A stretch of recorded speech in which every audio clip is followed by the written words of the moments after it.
I'll be covering in two parts, 3 hours. First is on the quantum information theory side, and the second part will be on the qubit topology, just to match the theme uh, topic of this course, like holidays, right? So I adapt with the theme topic, and some of those qubit topology map is important for those who are working on advanced quantum algorithm design, specifically on quantum hardware efficient algorithm or near-term quantum algorithm that has near-term advantage or potential quantum advantage in near term.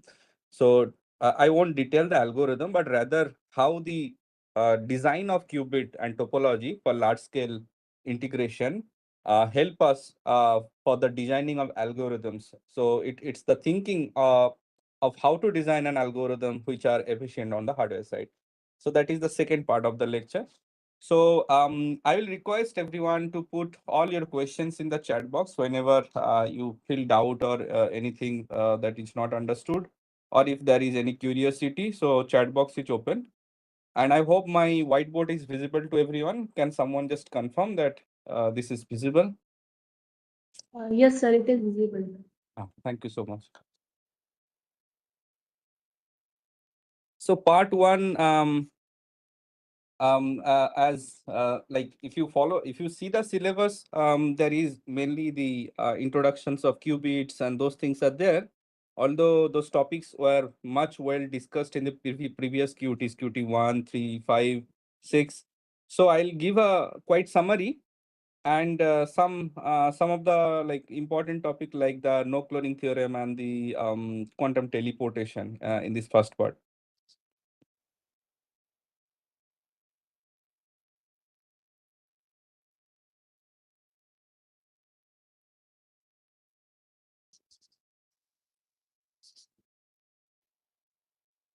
So quantum information theory, so we'll study this part into two ways.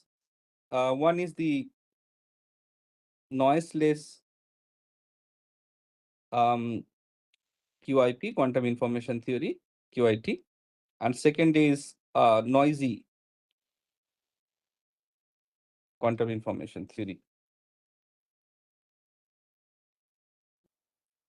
So of course, these things will be related with the previous, like yesterday's lecture, and I have shown how to create the information level 0 and 1 level in the superconducting processor using Josephson junctions, as well as the using the Josephson effect to create some controlled manner of the magnetic flux, and as well as the superconducting qubits, those stuff. Now we'll see the information theoretic stuff of that. So if we design certain quantum informations, two-level quantum informations using certain, say, circuitry, simple oscillator type circuitry, say you have a Josephson junctions and you have a capacitor. So of course the omega c will be 1 by square root LC. If it is say Lj and Cs, so it will be Lj and Cs in suffix. So Joseph inductions that is developed in the Josephson junction, as well as the supercapacitors, right? So basically with this with a particular frequency you can generate. So there are two kinds of qubits. So one is the fixed frequency qubit. Another thing is the variable frequency qubit. So of course one can. One second, sorry. Uh,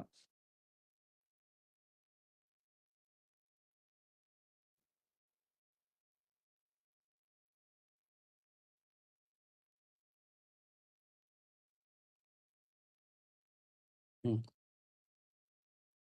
So of course one can create the particular qubit or a quantum registers in a particular fixed frequency, say some megahertz, some 5 megahertz, just a certain frequency range, or someone can create a variable frequency range. But if it is a variable frequency range, then there are lots of problem in the control of the qubit for various control strategy. So for many engineering reason, we keep the FC fixed for this particular type of circuit. But you can suppose you have, say, this is your N0 qubit or Q0 qubit, and in a circuit you may have Q0, Q1, Q2, for example. Suppose you are using 3 qubits to design a circuit. First qubit you can apply a Hadamard gate, so that will convert your information. If Q0 is initialized with Ket0, so it will become plus state, right? And if you just to do some X rotation, right, Pauli X rotation, so Ket0 will become Ket1, right? If you apply, say, some G operator, for example, so 0 will be 0. So there will be no change of information. So these kind of things we have seen. But for this individual qubit, now Q0 may have a frequency F1, it may operate in frequency F2, it may operate in another frequency F3. So you can have some control on the capacitance value as well as the Josephson junction. So either you can control those frequency using like VCO kind of circuit, voltage control oscillator circuit, or there are other strategies to do this in the solid state physics. So that is that part. Now, in the information theoretic parts, in general, we can represent an information, Ket psi. So because it's a vector, it's a column vector. We know from the Dirac notation, it's a column vector. And what kind of column vector it is? It is normalized. That means norm equals to 1. Second property is the components of this vector can be complex. So it can belongs to the complex vector space, right? What we denote by H, that is the Hilbert space, because it satisfies both the vector space property as well as it has an inner product property. So those things it has to satisfy. And because a vector needs at least certain reference system to represent or basis set to represent. So if my computational basis are 0 and 1, so I can represent this particular information at some arbitrary times the basis system 0 and some arbitrary times the basis system 1. That means if I have a quantum information psi and I want to represent in a computational system where my computational system uh, admits the 0 vector and 1 vector as computational basis, where 0 equals to 1 0 column vector and 1 equals to 0 1 column vector. So this vector can be represented as a superposition of or a linear combination in general mathematical term, linear combination of the basis vectors 0 and 1. So any arbitrary vector, can also be represented, say, in some any arbitrary basis E1 and E2 as well, say alpha prime and beta prime E2, where E1 vector is perpendicular to E2 vector, and they are also normalized. That means they are orthonormal basis. As soon as E1 and E2 are orthonormal basis, you can represent a particular quantum state. So here our bases are 0 and 1 in this particular computational case.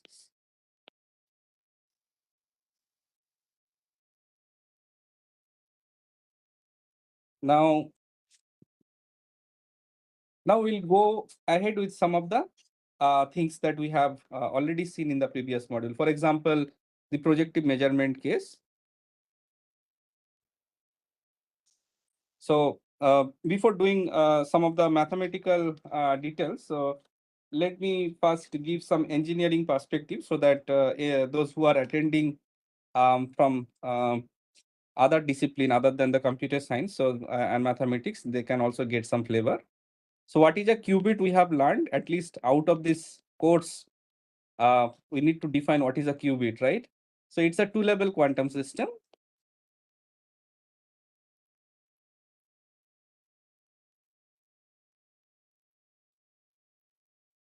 And yesterday we have seen the like LC kind of thing, and in other photonic configuration that can be polarizations of photon, etc. So this two-level information you can create with the quantum mechanical phenomena such as the spin of the electron. It can be molecular spin as well, polarization of photon.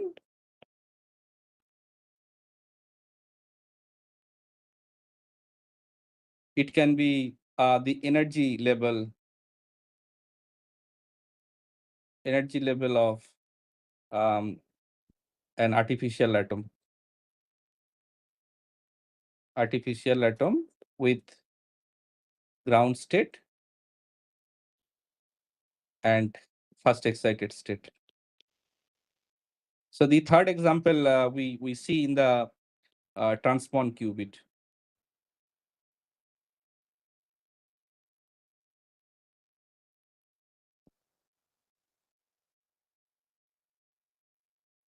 Right. And so in general, when we process informations, in any typical engineering system, what we have a system. We have some input and we have certain output, right? So even the definition of Turing machine in the last QT-09, those who attended, you have seen the definition of Turing machine, both the deterministic Turing machine or the probabilistic Turing machine or quantum Turing machine.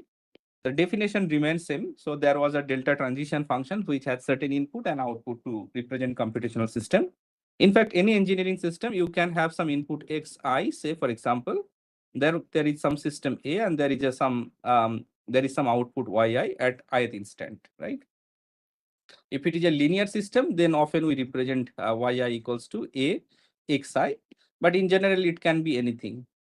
Similarly, in quantum also, you may have classical information or quantum information as the input. So if you have a quantum information, input is ktex, and it will go through a time evolution, which we write as a operator or the time evolution operator. Then we have an evolved state, say ket y, okay? And for the time evolution, we can have two kind of cases. One is the so basically in the language of quantum, this particular thing we call encoding, where you have an encoded information. So this ktex, for example, ktex equals to say some a0 times 00 plus a1 times 01, right? Plus a2 times 10 plus a3 times 11. So you are using two qubits, q0 and q1, right? So you apply certain level of gates here, gate application here and here, or in the control manner as well, such that your entire representation in the quantum, in the basis set actually, has the probability amplitudes a0 square, a1 square, a2 square, and a3 square, where the sum of all these ai square equals to 1, okay, for all I. So that is the constant, right? So that way you can encode the information on a quantum registers. There are various encoding techniques. And the next step is called the simulation or time evolution. And this is the evolved state. So once you have the evolved state, you do quantum measurement if you want to extract certain information, and you get the classical information back. So for the classical information, we use two dash line.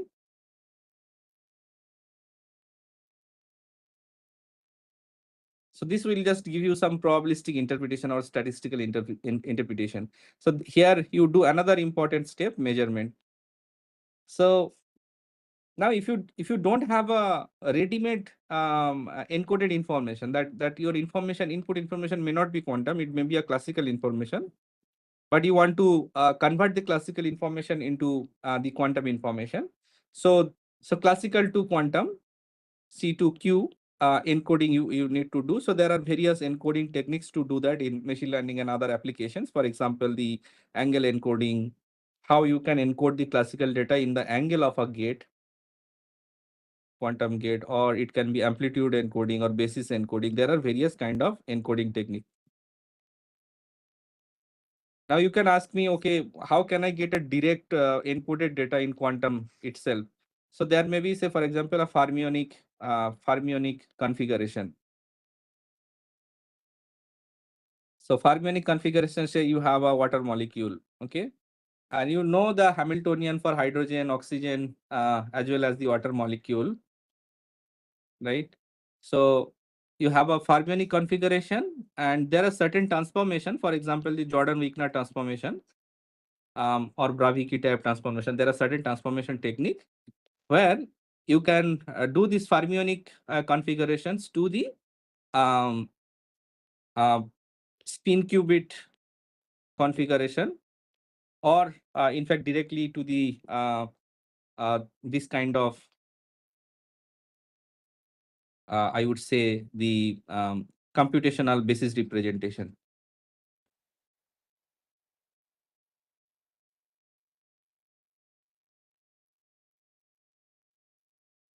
Okay. Okay. There are any question? Where we start writing the data, like in Q0, it is initialized in Ket0, or after applying the Hadamard gate to Q0, where we can start writing data. You can, in general, we initialize with Q0 to be Ket0 state. If you don't say anything to the computer, it will initialize with 0, right? But if you explicitly initialize a state Q0 to be, say, with some global phase, so in general, any quantum state we can write as there might be certain global phase as well. So you can also initialize Q0 to be, say, e to the power I theta times Ket0. Okay. And basically it can start with anything. Like it is not obvious that you have to always start with Ket0, Ket0, Ket0 like that. In general, we do that, the circuit does that, but you have the choice to start from other state, like any gate psi you can start with in the circuit, say psi 1, psi 2. There are strategy for that as well. Okay. So if you start with all 0, then suppose you apply here some r theta gate, right? So your resultant state will be to the power I theta gate 0, for example. Okay. So I mean, so this is just r theta times the Ket0, and r theta, how you define the r theta gate, say, for example, it is 1, 0, 0 e to the power I theta. Okay. So r theta times Ket0 will be 1, 0, 0 e to the power I theta times Ket0. So it is 1, 0, and you just do matrix vector multiplication, and then that will be the resultant state here. Okay. So like this way you can do the encoding, but there are other ways also. This is called the angle encoding technique. So there is amplitude encoding technique also. The strategy is different. So the question is, in this way, so we have a encoded state, say ket psi or ket x. We have a time evolution u, and we have an output state, say phi, ket phi, x, y, or phi, psi phi, whatever way you can write. Now, where this picture come you? So it can have two kind of picture. One is the isolated case. Isolated case means your quantum computer does not interact with the environment. It is absolutely isolated. Then if there is some, say, you are calculating certain electronic configuration or something, and it has a Hamiltonian H. So if it has an Hamiltonian H, so then we can write its equation using Schrodinger formula, where we have seen this particular formula I del t um, I h equals to um, here is a psi part h psi, right? So, and if you solve this equation, so your state evolution is e to the power minus I h t psi 0. So which is basically u into psi 0, where u is defined at e to the power I h t. Now, because most of the physical quantity we consider H to be H star, that means it's a Hermitian matrix. Because for Hermitian matrix, the eigenvalue of Hermitian R belongs to the real set, right? And you have the real quantity like the position, momentum, etc. Right? Those are the eigenvalue of certain observable operator, right? Like the operator. Yesterday we have covered position, momentum, etc.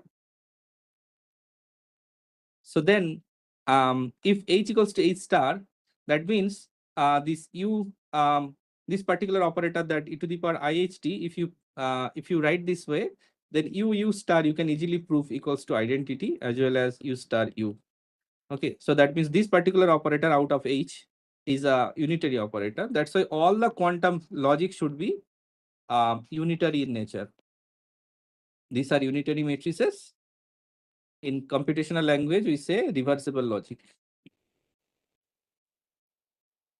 Reversible logic. For example, if you take any gate, for example, if you take say gate 0 and you apply a NOT gate here, okay, so effectively you get gate 1, and if you apply again gate X, so you'll be getting gate 0 back. That means this X and X basically together it acts as an identity matrix, because X times X, because they are unitary, and so if you just simply check this way, they are both symmetric as well as unitary. So you don't need to take the star here. It will be identity. Because in this particular case, it is 1, 0, this particular thing. So the transpose of this equals to this one. Okay. And also if you multiply this thing like X times X, 0, 1, 1, 0, and 0, 1, 1, 0. So you will see it is basically 1, 0, 0, 1. Identity matrix. So X times X. Okay. Any logic, you can take Hadamard also. Any gate you choose, because they are unitary. So whatever information is here, you will be getting the information back here. That means it's a reversible logic. Okay. So now, so there is certain advantage to use the reversible logic, because if you can design certain algorithm using the reversible logic, the total number of resources can be sometimes designed in a recursive way. And for those kind of algorithms, especially the BQP problem, you can show that the gate complexity is much cheaper, less. So now, yesterday I was also showing the some of the other basis set, right? And I was discussing about the projection thing. So, and just projection operator we do for the measurement.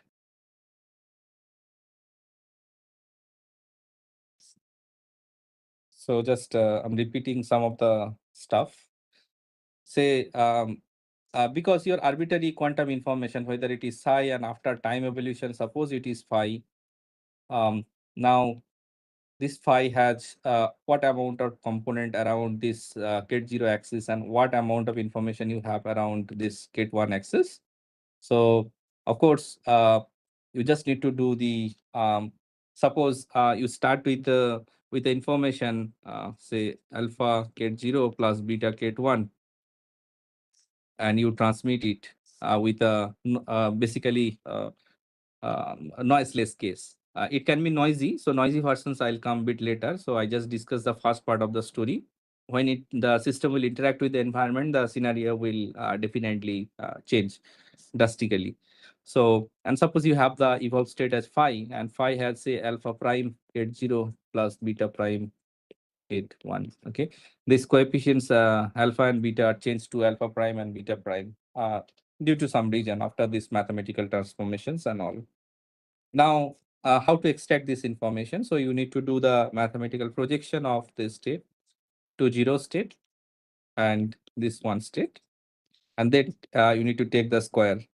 So it will give you the alpha prime and it will give you the beta prime. So because gate 1 and gate 0 is the product is 0, and gate 0 is the product is 1, because they are the same vector, right? The reason is gate 0 is orthonormal to gate 1.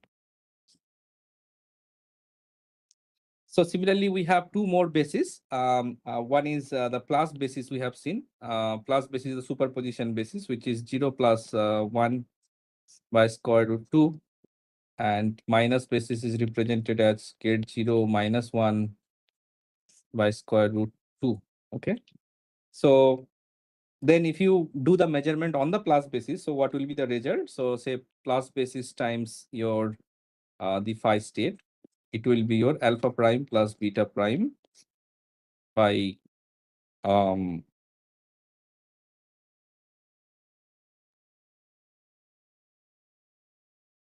2. And if you do minus product with minus basis with this alpha prime minus beta prime by square root 2, right?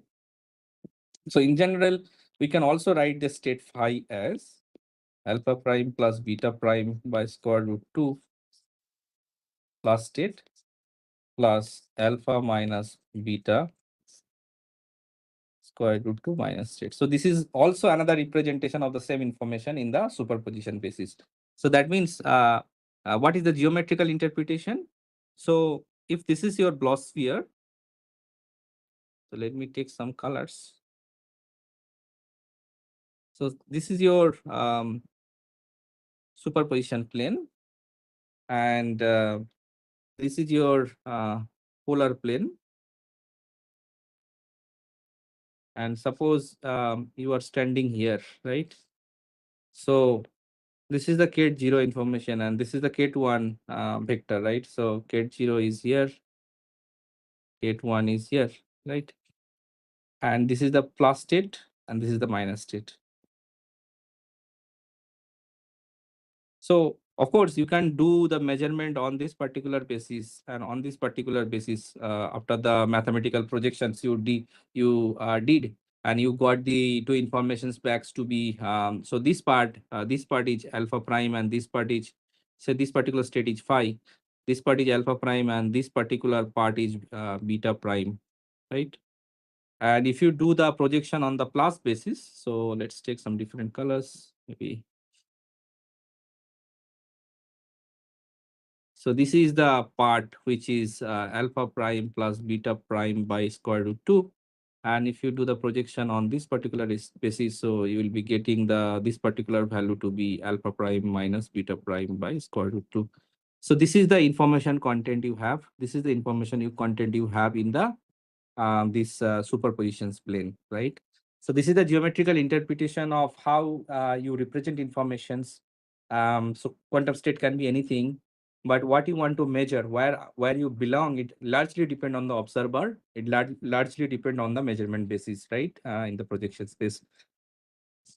So this is the geometry of measurement.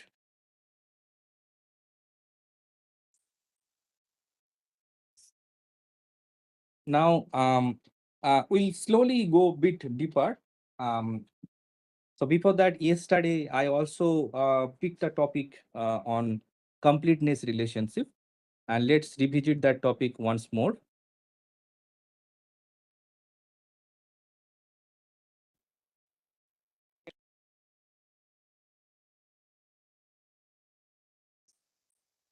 So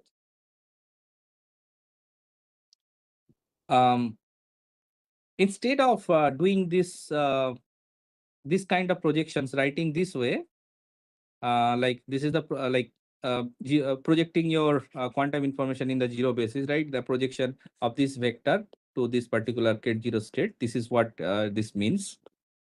Instead of doing that, you can create a mathematical projector. So projector can be outer product of your any basis where you want to measure. So it can be 0, 0. So this is your projector number 1, and another projector you create which is 1, 1, which is projector number 2. Okay. So now if you create this way, as many bases you have, suppose instead of Ket0 and Ket1, suppose you want to measure in two arbitrary basis set, E1 and E2. This can be eigenbasis or some other basis. And you have certain quantum information, say this is your Ket psi now. Now you have to do the projection in this particular basis, right? So you can create two projectors, say P11, which is outer product of E1 and E1, and another projector P21 equals to E2 and E2, right? This way you can create as many projector as you want. But the thing is that the sum of all these projectors should be identity. That's the completeness relationship. So what does it tell? So for this particular case, say ket0, outer product of both ket0 and outer product of this one. This is the, in this particular reference system, first reference system, I had only two orthonormal basis system, 0 and 1. So I can create two projector, P1 and P2 in this way.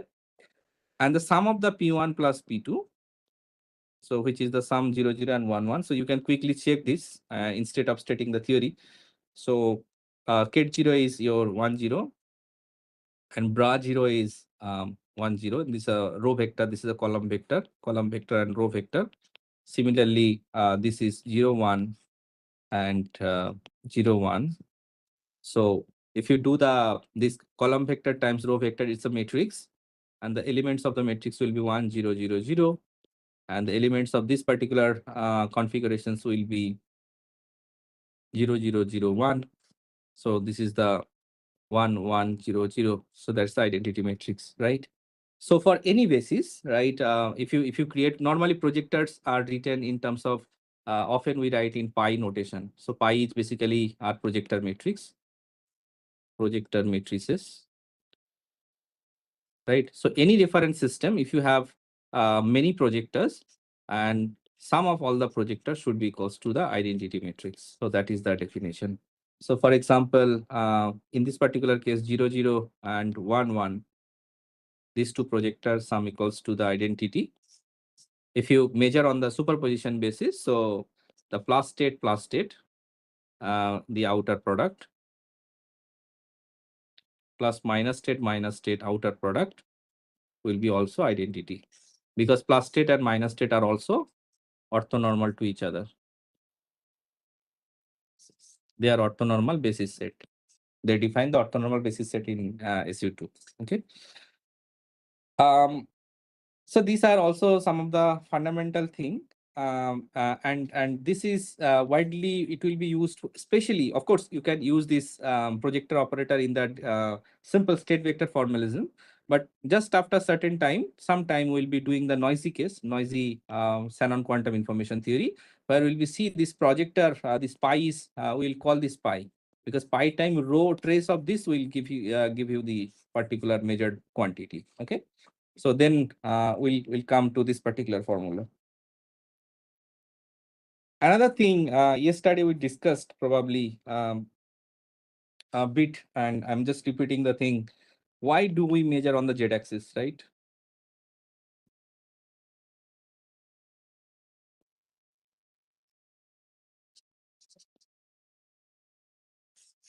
Of course, you can measure in any other axis like x, y, and any other thing. But why z is a natural choice? Why do we choose the g, right?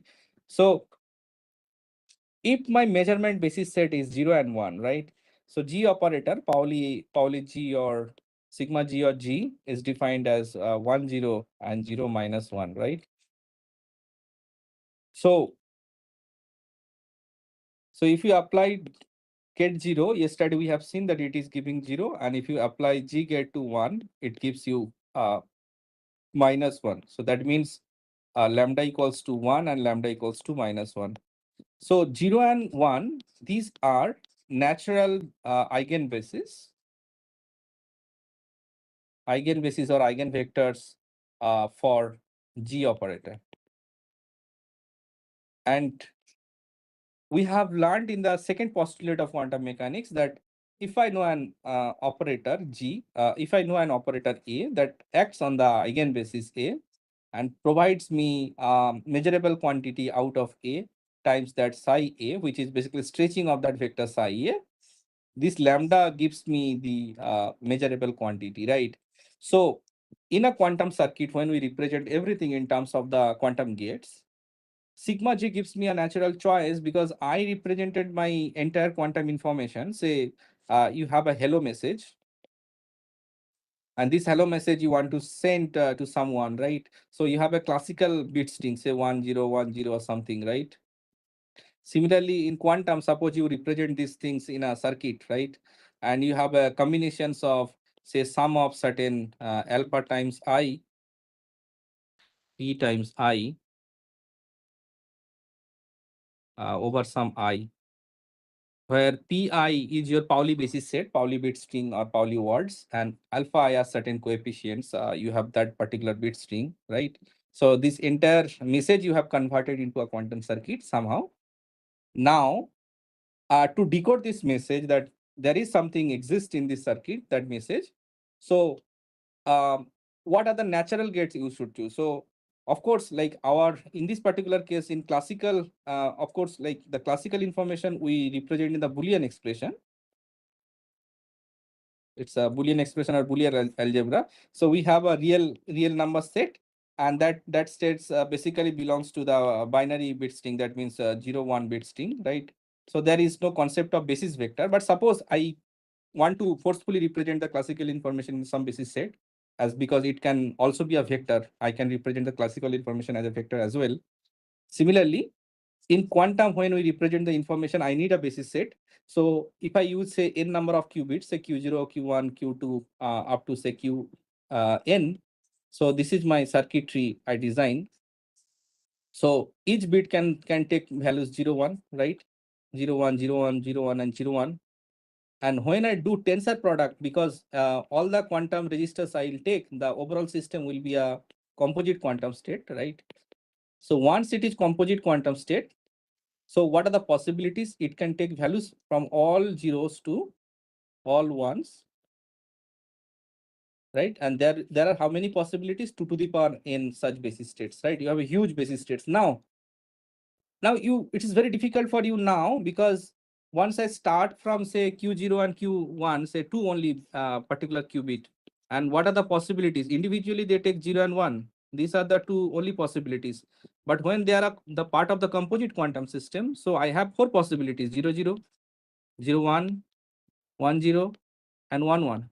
Now my information is distributed in superposition in these four basis sets. Now it's very difficult to find out the informations, right? So I do the repeated experiment and try to find the probability, that where my probability is maximized in out of these four bases, right? Or how they are distributed among all these bases. So that probability distribution is important, right? So that's why this is the choice of basis sets I already have. And if I know the eigenvalues of this, given these basis sets and given this out of this all different types of operators, so if I choose the G operator as a natural choice, then um, I I apply this G operator on the basis set. I know, okay, how many times I get this 1 back, right? How many times I get the -1 back. So that gives my frequency notion. Say out of n experiment, I get n1 times +1. So my probability is n1 by capital N.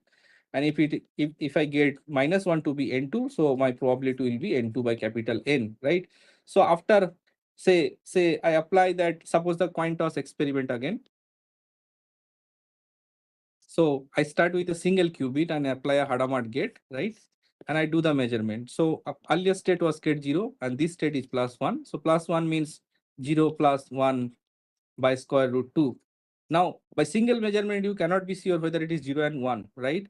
So you do suppose 1,000 number of experiment, and you see, okay, 490 times I get Ket 0, and 510 times I get Ket 1. So the probability is 490 by 1,000 and the 510 by 1,000, right? So which is nearly 0.5 and nearly 0.5, not exact 0.5. It can be different. But in general, it's a probabilistic notion, right? For large number.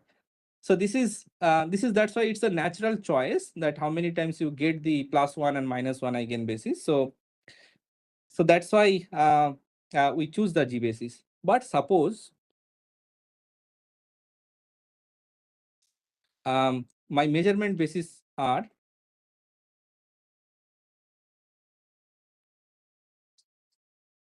my measurement basis are actually say plus state and minus state. Suppose I want to measure on the superpositions plane. For example, you want to measure something after Fourier transform, right? So Hadamard gate itself is a Fourier transform for single qubit. Single qubit QFT. So those who are interested, or at least they missed the details about Fourier transform and source factorization algorithm, they can revisit this lecture. So I'm just sharing my website. Some of the lectures are already recorded in MNIT. You can revisit, or you can take future courses. Sorry, the website I wrote wrong. Should be .in. Okay, thanks. So then immediately, if you apply the G operator on plus basis, now check it. So this is G operator is plus basis. So G is basically 1, 0, 0, minus 1. And the component of plus is 1, 1. Okay. Similarly, minus basis if you check. So G operator is 1, 0, 0, minus 1. And this is 1, minus 1. Now just do matrix vector multiplication. So 1 times 1 is 1 and 0 times 1 is basically, so it's 1. And so this is minus 1, right? And this is, you can check 1 minus times minus is plus 1. So that means this becomes minus and this become plus. So this is not an eigenvalue equation now. This is not an eigenvalue equation. In fact, if I apply G operator on the superpositions plane, so this gives me minus, and if I apply to minus basis, I get plus. So that means it's a bit flip operator now. Bit flip operator. It's not a measurement operator, it's a bit flip operator. Okay. So that's how choice of reference system or choice of measurement basis is extremely important when you try to measure certain quantum informations back. Well, those who will study the quantum information, so there are many fundamentals like entropy, cross entropy, mutual information. So those definitions I am avoiding. I'll be sharing the notes because of time. And those who are interested, you may go back to my recorded lectures. In MNIT series only I recorded, and those links are there. Or directly you can go to YouTube in the MNIT channel, and the lectures are there. Well, if you have any question, please put in the chat box. And by that time, we'll discuss some more context. And then,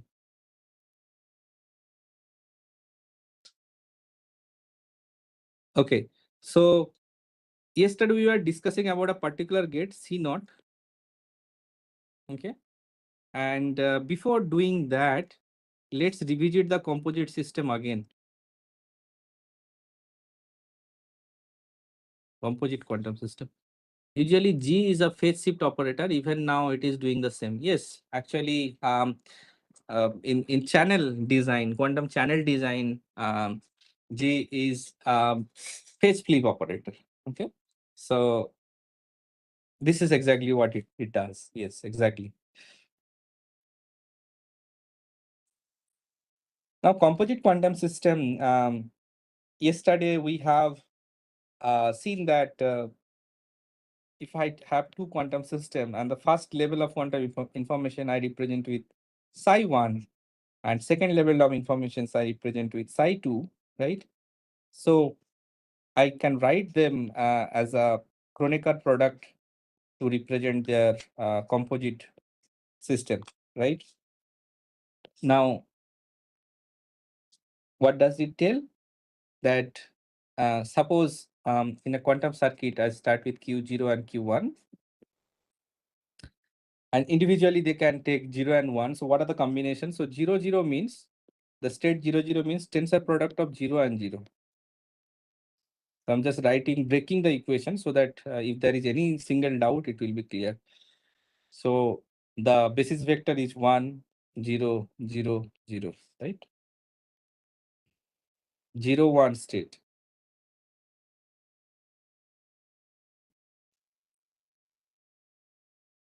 This is of course tensor product of 0 and 1, 0, 1, 0, 0, 1, 0 state, 0, 0, 1, 0, and 1, 1 state.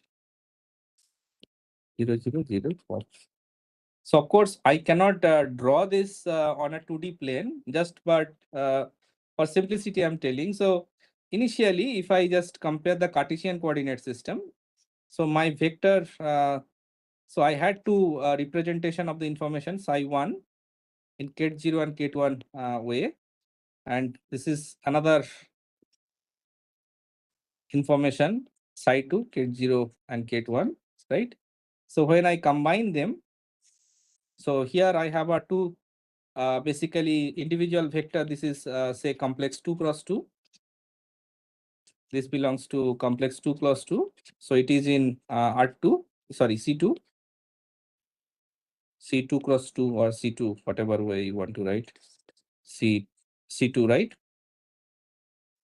This is a better way. This vector space you can represent in C2 form. This is 2 cross 1. This is 2 cross 1. Sorry. So just let me erase this part.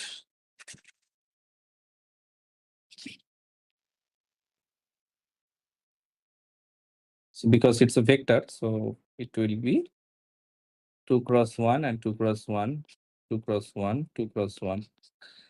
So now, when I do the tensor product, so I have some arbitrary representation here. Now I created 4 different bases, and they are orthonormal to each other. So 0, 0, 0, 1, 1, 0, and 1, 1. And you can, from the definition, if you just do the inner product of any two bases out of here, you will see the product will be 0. And the norm of each individual vector equals to 1. That means they satisfy individually the quantum postulates, right? So now if you have any arbitrary quantum information, so which is a psi1 tensor product with psi2, let's give a name psi. Now psi can be represented as a combination of these 4 states, right? So it's a 4 cross 1 dimension. Now it belongs to C 4 cross 1. Okay.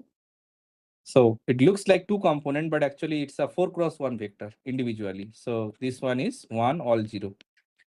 It's a 4 cross 1 vector, right? So those who have doubt in the representation, so this I think this makes clear, right? Now let's come to the CNOT gate.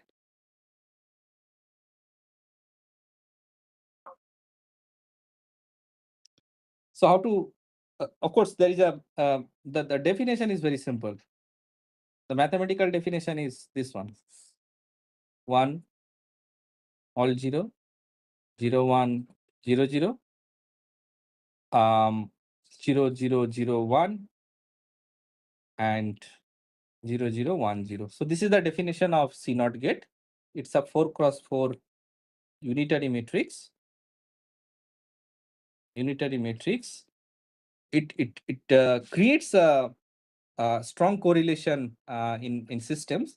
For example, if you have a qubit Q0 and Q1, and if you apply the Hadamard gate here, then you apply followed by a CNOT.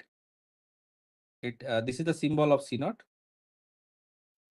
CNOT looks like this. So this is a CNOT symbol. So so this is this particular gate creates the Bell state, right? So this Hadamard followed by the CNOT. Yesterday we have seen the derivation, Bell state. Now that's why often we call this CNOT gate as an entangled gate.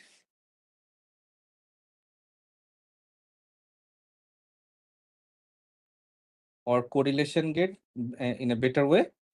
Now, let us look at this matrix closely. Okay, before that, there is a note to keep it to know the purpose of CNOT gate. The purpose is it does nothing if the first qubit. So here, this is the first qubit and this is the second qubit. If the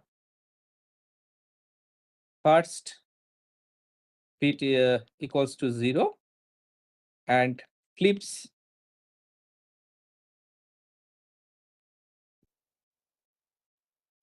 the second bit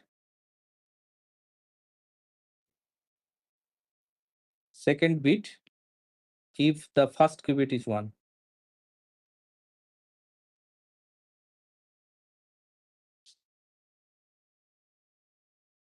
First bit equals to 1. So I'm just writing bit. You can write qubit as well. So now let's look at this matrix bit closely. What is this matrix? 1 0 0 0 0 1 0 0 0 0 0 1 and 0 0 1 0. So only if you look at the 4 cross 4 identity matrix versus this C not gate, often written as CX gate, CX matrix or CX gate. This position, like identity matrix to CX matrix, is this position is shifted here, and this position is shifted here, right? Like this and this. This is the shifting happened, right? In order to compare with the identity matrix. But let us look more closely. Just let's divide this matrix into 4 parts, right? In 4 submatrices. First part of the submatrix is a identity matrix 2 cross 2. Second part of the matrix is a Pauli X gate 2 cross 2. Okay, right? So this is the first part is identity 2 cross 2, and the second part is this Pauli X 2 cross 2. And because this C naught always works as a 2 qubit gate, that means it works on the basis 0 0 0 1 1 0 and 1 1, all these 4 basis sets, right? Sir, how does one can realize entanglement in use cases? Yesterday I have shown, right, the Bell state, entangled state. Okay, I'll repeat, no worry. So now if I want to just write the vectors in this way, just to understand this, so I can operate this matrix on these 4 bases, right? 0 0 0 1 1 0 and 1 1, not gate 0 and gate 1, right? It's a 2 qubit gate. So there is another definition of C naught from this representation of the C naught, or the by geometry of the C naught, is this projector 0 0 times identity matrix plus the projector 1 1 times O times or the tensor product Pauli X. So this is the definition of C naught matrix. That means if the first qubit is 0, it does the identity operations on the quantum state. It does nothing. If the first qubit is 1, it does flip to the second qubit, X operation on the second qubit, right? So that's another way of defining a controlled NOT gate. The full form is controlled NOT gate. Now, any controlled gate, in fact, any controlled unitary gate, CU, can be written as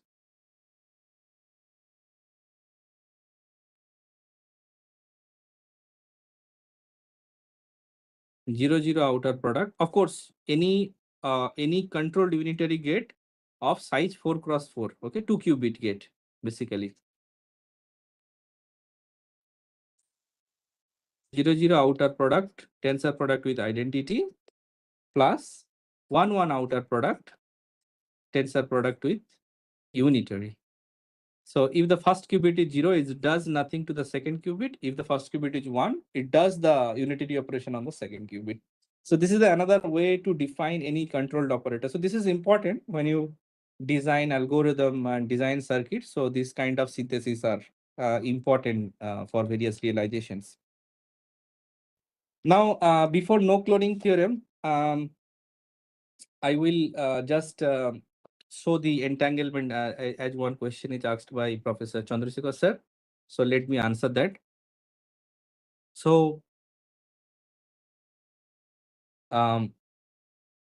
it alone you can just create simple changes, like for example, if you have a state say psi equals to alpha 00 plus beta 01 plus gamma 10 plus delta 11, and if you apply the C naught here, right?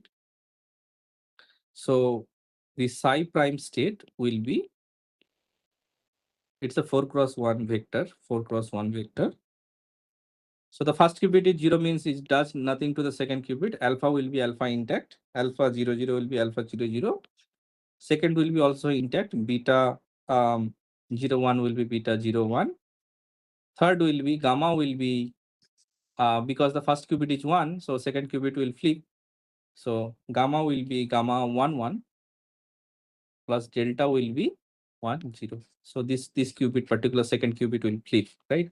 So this is the resultant state now, just by applying the C naught, right? But this doesn't necessarily mean that you have manipulated all the probabilities. So to create a perfect entanglement, we need an additional support of a superposition gate, basically. So what it does is something like this. Suppose you start with 0 state and you apply a Hadamard. So immediately your state is 0 plus 1 by square root 2, right? And you start another qubit with 0, but this time you apply a C naught gate here. Okay. So because it's a tensor product form, so the first state will be 0 0 state here. So nothing happens. But here I have a state of plus tensor product with 0. So that means 0 plus 1 by square root 2 tensor product with 0, right? So it will be 0 0 plus 1 0 by square root 2, right? Now, once I apply the C naught, of course, you can do the matrix multiplication. It will be a bit more complicated equations. But the simple strategy is just by, if you apply the philosophy, then your resultant state here will be some phi, which is equals to, often we write as phi plus state, equals to, the first qubit is 0, so it will be 0. Second qubit will, there will be nothing. There will be no change. But the first qubit is 1, so the second qubit will flip to 1 by square root 2, right? So now, if you have simply these two thing, right? And you have changed it to a particular configuration, Hadamard followed by a C naught. Now you have only two bases, 0 0 and 0 1, 1 0 and 1 1. So you have a probability, if you do the basically measurement of this phi state on 0 0 basis, on 0 1 basis, on 1 0 basis, and 1 1 basis. So this is how we do the measurement, right? By projections, right? So the first part will be 1 by square root 2, second part will be 0, third part will be 0, fourth part will be 1 by square root 2. And if you take the square, right? So if you take the square, then you will be getting the probability. So probability will be half, and here it will be half, right? So this and this will be the half of probability, and these two cases will be 0. So this is a perfectly entangled state, because if you know any information about the first qubit, and you of course know all information about the second qubit, right? Um, so this is the state. You can also create the entanglement between 0 1 and 1 0 state as well. So the circuit will be a bit different. But of course, there are 4 different possible Bell state in quantum communication theory. So you can create any kind of entanglement using 2 qubit gates, using the circuit configurations. So I'm giving just okay. I won't give the break. I'll just okay. I'll give a 2 minutes break, and then we'll start the no cloning theorem, and then we'll start the quantum teleportation. So any questions so far? Please put the questions in the chat box, and then we'll start the no cloning theorem.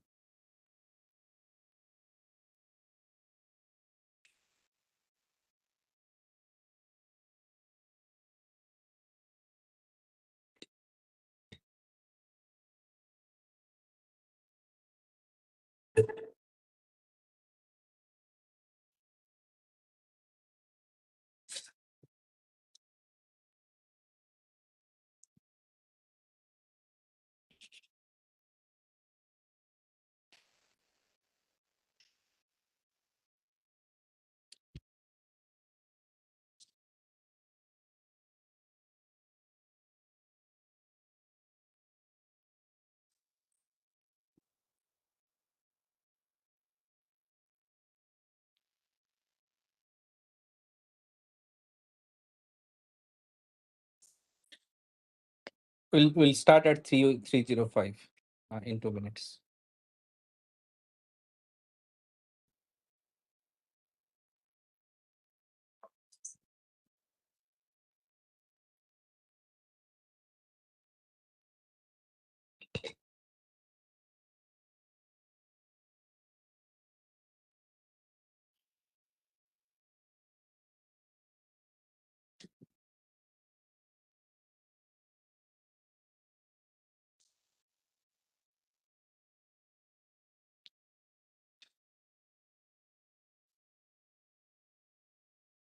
Okay, if I misunderstood the question is probably more general. How does one can realize entanglement in each case? The question is equivalent to if you have a problem, say you have 100 rupees and that 100 rupees you want to spend to buy things, right? So how many, now the question is, if I have 100 rupees, I want to buy certain things, how the multiplication operation is relevant in that particular use case, right? Or so in general arithmetic, we have the addition and multiplication, in more general addition, subtraction, multiplication, division are for basic operations. In algebra, typically we have this scalar multiplication and vector addition are valid operations, right?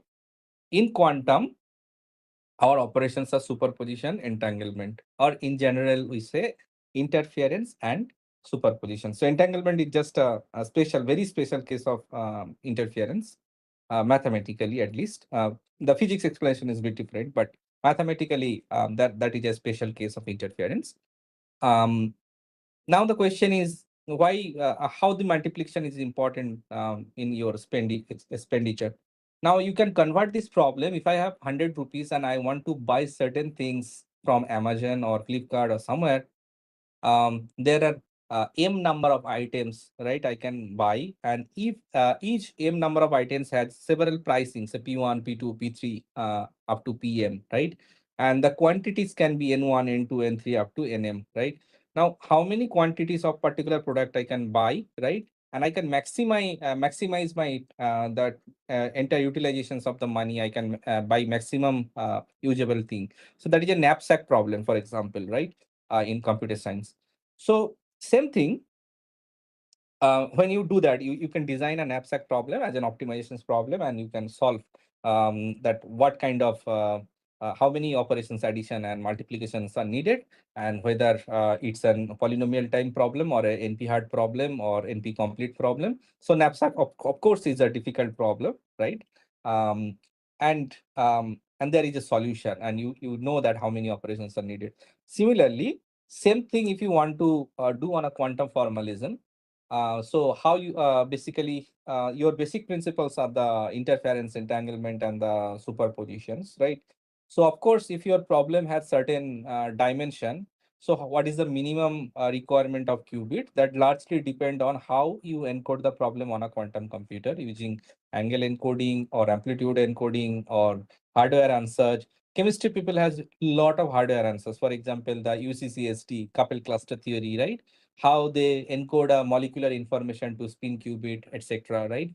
So there are ways like how to encode your problem. Then, given the problem, I want to do certain calculations on that particular problem, say knapsack problem or ground state energy of a molecule, or excited energy calculation or magnetic phase estimation problem or spectral density calculations problem in signal processing, or symbol detection in a communication problem, right? There are lots of problem. It can be linear algebraic, it can be partial differential equation type, it can be numerical type. So all those problem, we need to, it is not direct that you can always have one-to-one classical to quantum mapping. You don't have. But for some problems, people already have designed a certain way that if you have a mathematical operations this way, you can have an equivalent unitary operations in the quantum world in this way, right?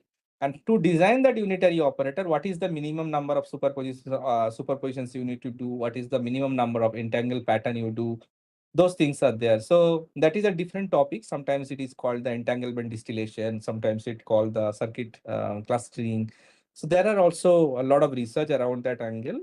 And one of the services IBM offer is called the transpilation service. How you can minimize um, the 2 qubit gate, because most of the 2 qubit gate are they have the low coherence time, right?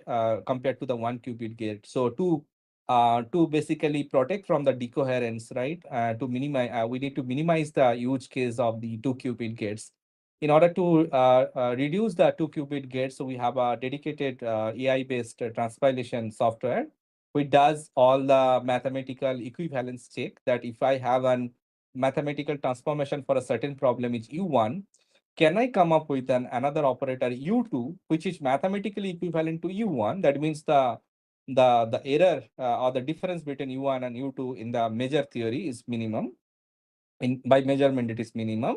But U2 has utilized the lesser number of 2 qubit gates. So that is another direction of research. How we realize the number of operations and how we can minimize the or optimize the number of operations. Hope it answered your question, sir. Well, let's start with the no cloning theorem, and that's very fundamental to quantum information theory and quantum communication.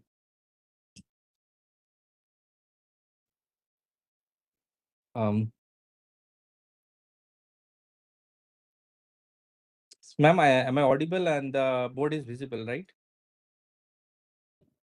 Yes, sir, you are audible and whiteboard is also visible. Thank you so much. Um, so what this theory tells, it states that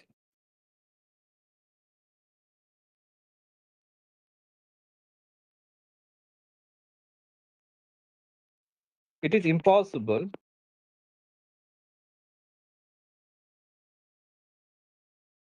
to build a copier device.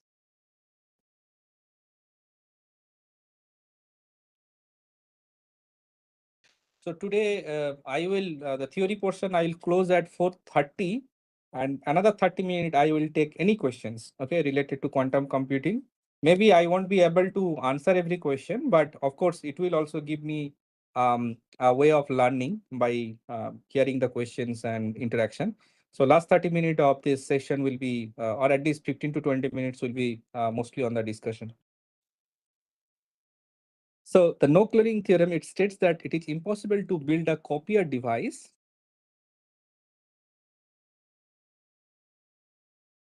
that could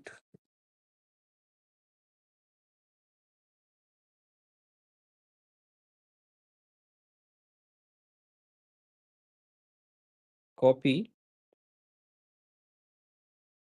any arbitrary quantum state as input, as its input. Okay. So that means in classical memory structure, if you see, suppose you have a classical information X, and you can always copy X. Suppose this is your address, say in memory register, the address is A1, okay? And in the memory register, the address is A2. You can copy X from A1 address and you can paste in A2 address, where you have both the copies in A1 and A2, right? So this is the classical copy operation.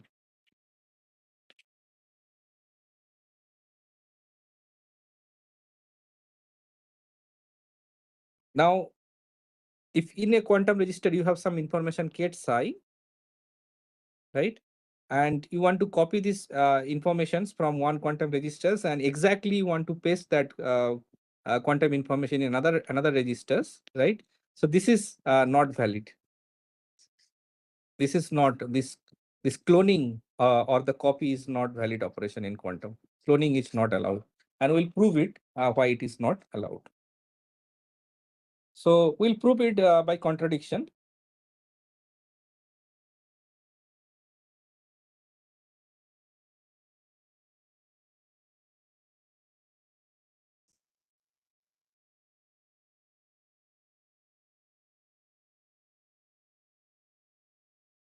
suppose there exists some u which is an universal copier. Okay. Suppose there exists some unitary operations u which can copy an information. That means if your input is psi, you apply the u, you get the psi back, right? Suppose something exists like that, right? Now, so this is not the right spirit of writing. I'll just show in a way.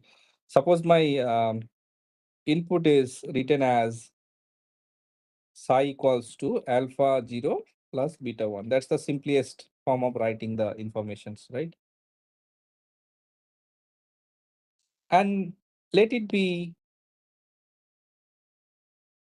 in the first qubit. First qubit means first quantum register. And let's take an auxiliary qubit.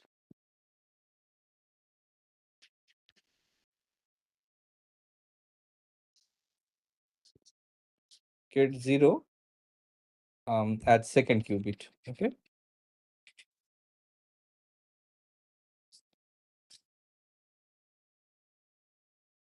Now the purpose is u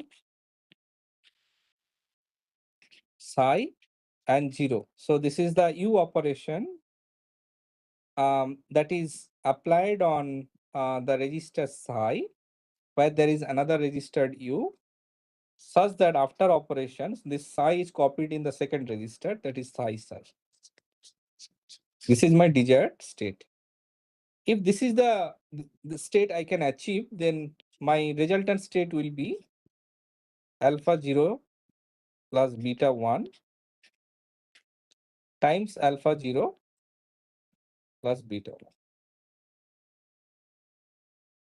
right? So immediately, if I just simply expand this thing, so I'll be getting alpha square 0 0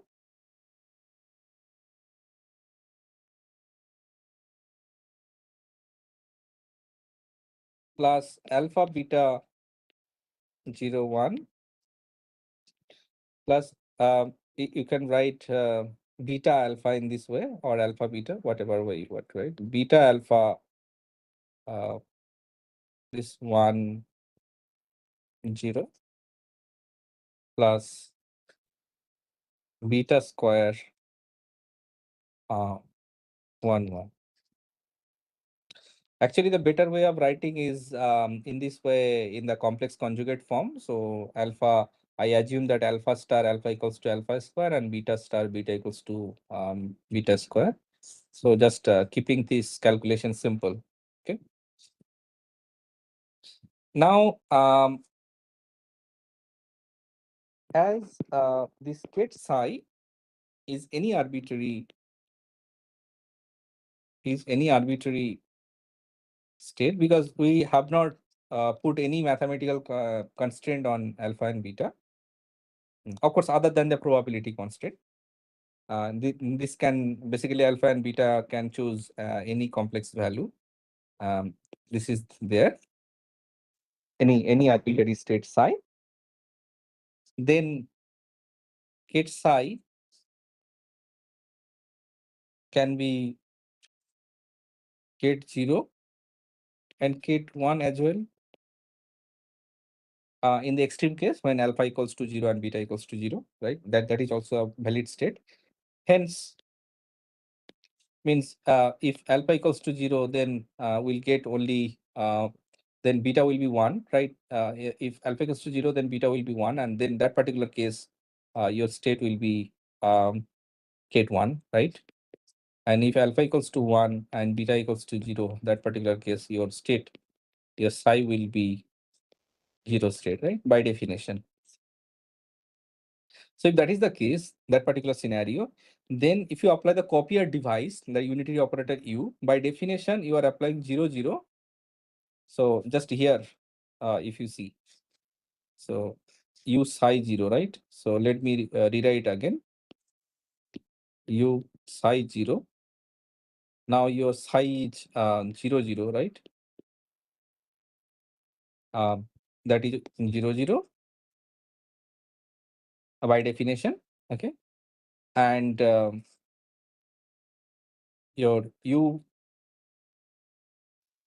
when the information is 1 and 0, so it should be equals to 1, 1. Because this will be copy here, pasted here. So this after cloning, so it will be 1, 1 state, right? So these are the two additional quantity I'm getting. So then what if you combine these two steps, what we get? Then U times alpha 0 plus beta 1 get 0 will become alpha 0, 0 plus beta 1, 1 after the U operations here, right? So this is equation number 2 and this is my equation number 1.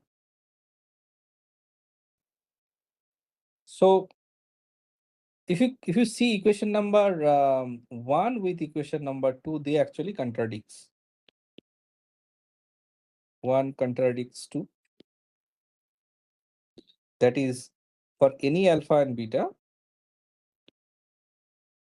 this alpha square, the first term if I write alpha square 0, 0 plus alpha beta 0, 1 plus alpha beta or beta alpha maybe beta alpha 1, 0 plus beta square 1, 1. This is not equals to alpha 0, 0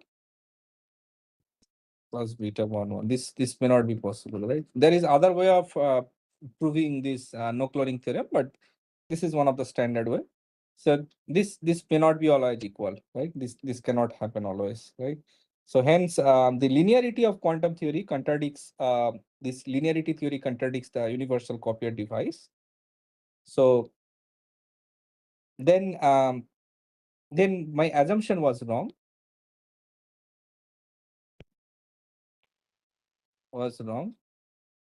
So I cannot find, there does not exist that kind of U which can convert this U times psi 0 to U psi psi. So this is cloning is not a feasible thing.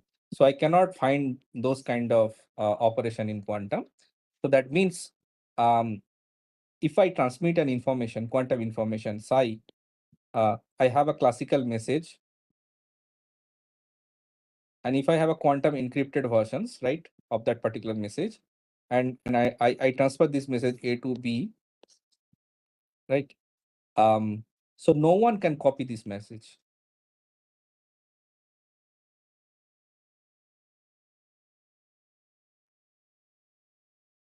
Copy is not a, so quantum security is the ultimate security. If you can design your encryption technique in quantum mechanical way, quantum encryption, so you have very high security. That means nobody can copy the information exactly because that cloning operations is not valid in the quantum mechanical world. But so there is a note.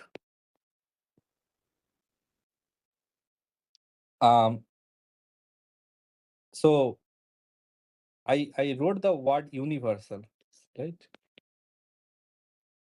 Even in the definition also. Okay, here. So this universal word is important. But if alpha equals to 1 and beta equals to 0, or alpha equals to 0 and beta equals to 1, this particular case, so our quantum state immediately 1 times ket 0, that means it becomes ket 0, or in this first case. In the second case, my quantum state will become ket psi equals to ket 1, right? That means I can copy the information in these two particular boundary cases. Um, because my quantum state is certain now. There is no uncertainty, right? There is no superpositions, right? The certain that my state is certainly 0, my state is certainly 1. So that means this information now becomes classical information.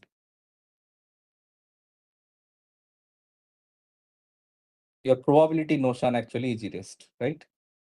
So in this particular thing, so that means once your state, quantum state becomes classical state, there is no probability notion. That means you can now copy and basically paste the informations, right? So this this theory, quantum no cloning theorem, has several applications. Basically, the quantum security, or QKD, is one example. Quantum key distribution. I'm not an expert in this area. I don't work in this area, but I have some understanding. It tells that attackers cannot copy quantum state if that two parties use established quantum secured key. Okay. So this is one part. And the next part, I'll do the quantum teleportation. So if you have any questions, so feel free to put the questions.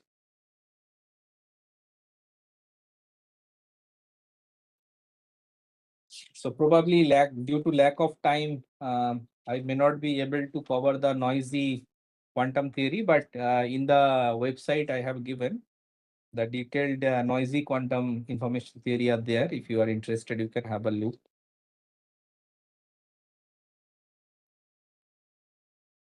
I'll cover the teleportation part.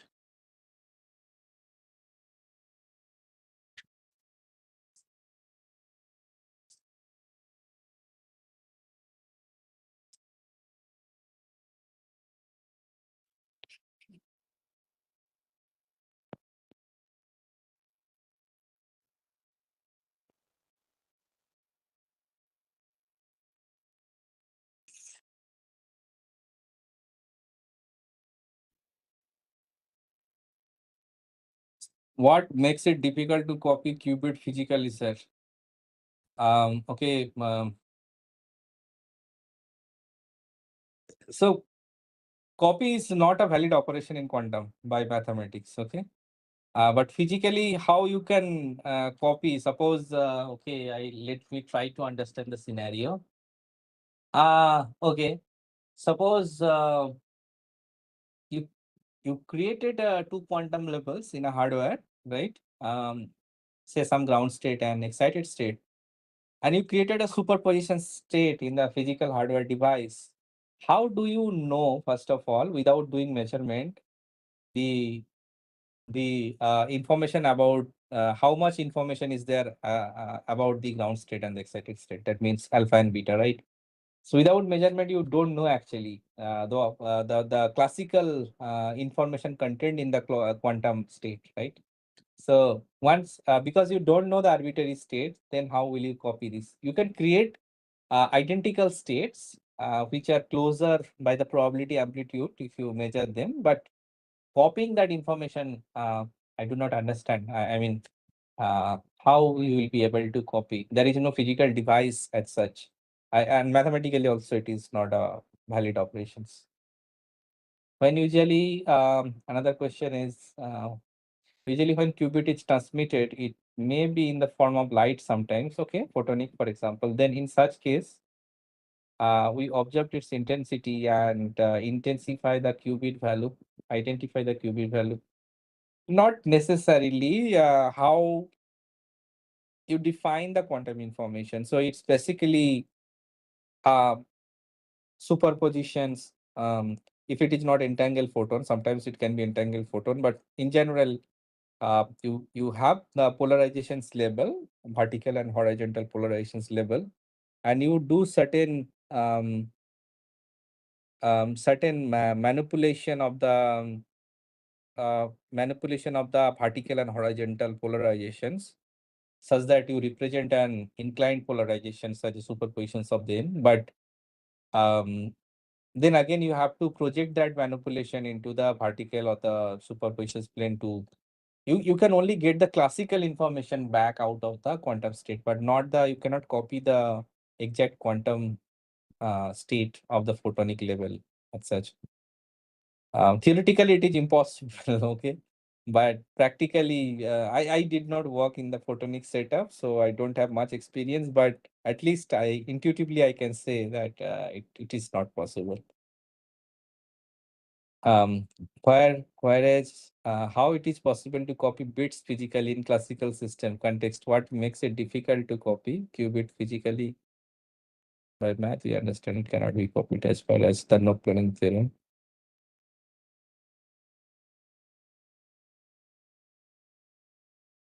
So basically, in classical system, it is just a voltage level, right? So voltage level, if you consider it's just a physically, it's just some real quantity, right? And that real quantity, say it's a 5 volt, right? And 5 volt, you know, okay, my compiler understand if 5 volt equals to say level number this much. So that encoding that voltage level to the digital logic synthesis, for example, so you have some information somewhere, right? And it has an equivalent voltage level, for example. And then basically you create an equivalence of that kind of scenario in the other memory address, right? So that is the that part is quite easy. But in the quantum state, the copying the quantum information, so that quantum state typically very fragile. In fact, in the cryogenic setup, it's very fragile state. So you have, in fact, the very less coherence time, right? And you create, okay, if you have, say, for example, you start with the Ket0 state and you want to copy the Ket0 state itself. So it doesn't make sense. So it's a only classical thing. There is no superpositions, right? So you know that your electron is already present in the ground state, right? And that information in a compiler, you define, okay, if the electron is in the ground state, you call it Ket1, Ket0. So you can do that in the boundary condition. But in general, when you create a superposition state between 0 and 1 with some arbitrary coefficients alpha and beta, then copying that information is not possible because you don't know those values, right? But for certain exact coefficients, maybe you can try, but in the physical hardware setup, I'm telling, uh, it means you have complete knowledge of the quantum system. Then only you can copy the informations, right? But does quantum theory allow us to know the complete knowledge about a system? That's the question, right? So it's more philosophical than direct answering the questions. So maybe question has a deeper meaning, so we can have a think on it. Sorry, so I couldn't give the right answer, but yeah, it's more philosophical, and yeah, we can have a look if somebody has done some work around this. Okay, so let's come to the quantum teleportation. First, do the setup.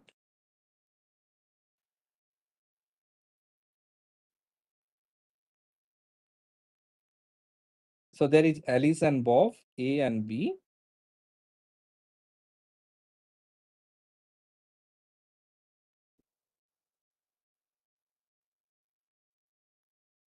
And Alice and Bob has an entangled bit information, entangled bit information, that Bell state, basically. A and B already they have a paired entanglement. But suppose Alice wishes to send some information, some new information, psi. Psi can be, say, alpha ket 0 plus beta ket what. So this particular information A Alice wishes to send to Bob. Okay, this is the setup. Now let me draw the circuit first, and then I'll explain how it works.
Let me first complete the drawing and then I'll explain things.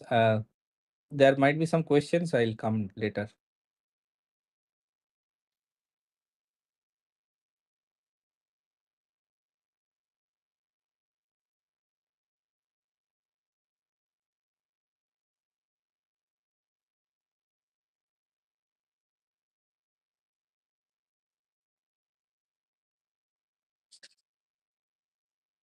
So this double lines represent the classical channel and the single wiring represents the quantum channel.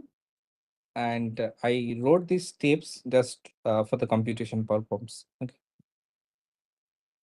So, okay, let me first tell the steps, how it works. So Alice wished to send some information psi to Bob.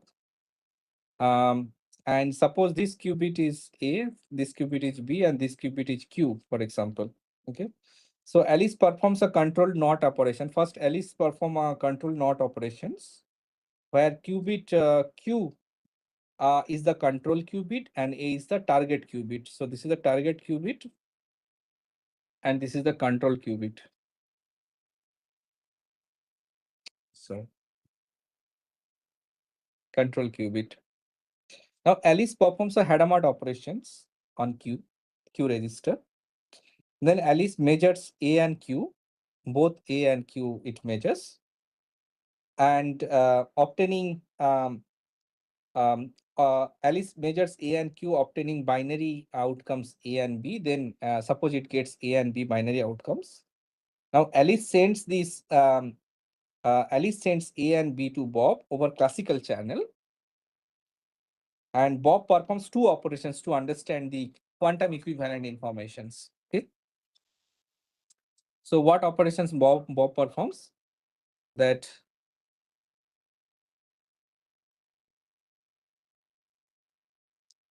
one is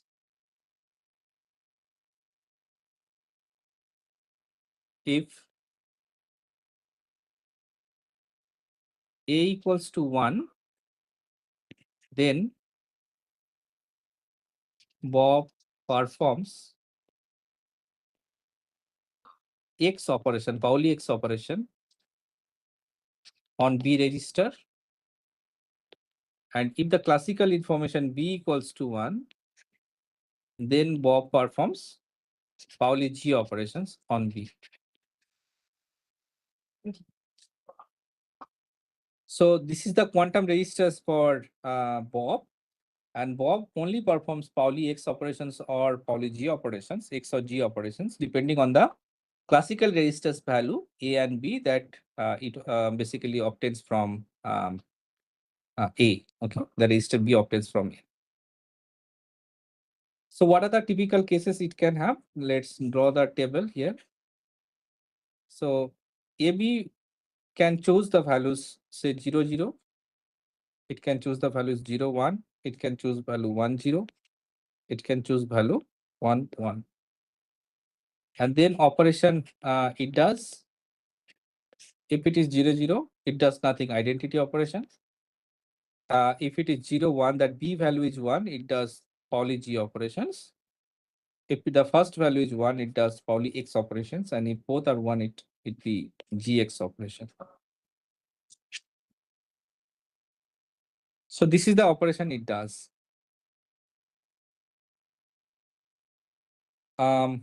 Now, we'll see that whether we receive the information back here gets high or not, where it was transmitted here. So you can draw this picture and keep in one page, and then I'll start deriving it. Then you can basically you can compare with the picture. Otherwise, I have to every time scroll up and scroll down. So the steps. So my actual information was alpha ket 0 plus beta ket 1. This was my actual information that Alice wishes to transfer to Bob. And that was the experimental setup. So step 0, if we look at, so step 0 is what? Step 0 is, this is the state, the tensor product of this state and this psi, right? So step 0 will be tensor product of the E-bit information phi plus tensor product with psi. And immediately we typically, let's call it as a phi zero state. Phi zero state. If you expand it, like for example, the Bell state, we know 1 by square root 2, 0, 0 plus 1, 1. And this is, we know, alpha 0 plus beta 1. So immediately, just if you break these things, expand these things, and you will be getting alpha 0, 0, 0 plus alpha 1, 1, 0 plus beta 0, 0, 1 plus beta 1, 1, 1 by square root 2. This is the first level of the first mathematical part of this circuit block. Now, if you write when we apply the C naught application, step 1, so we know that if the first qubit is 0, it does nothing to the second qubit and so on, right? If the first qubit is 1, it flips the second qubit. So we applied the C naught application. So pi 1 state after applying the C naught. So what we get is this kind of state, alpha 0, 0, 0 plus alpha 1, 1, 0 plus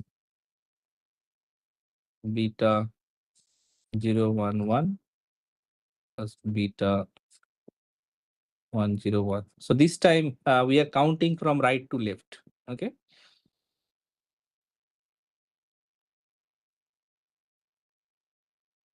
So it largely depends how you design the circuit. Depending on that, actually, we need to count qubit either from right to left or left to right.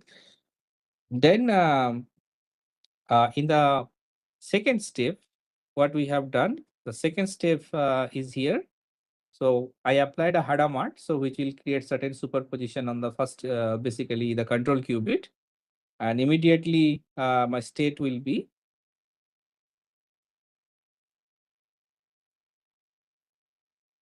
alpha 0, 0, last 0 will become plus state, alpha 1, 1 plus state, beta 0, 1 minus state, plus beta 1, 0 minus state by square root 2.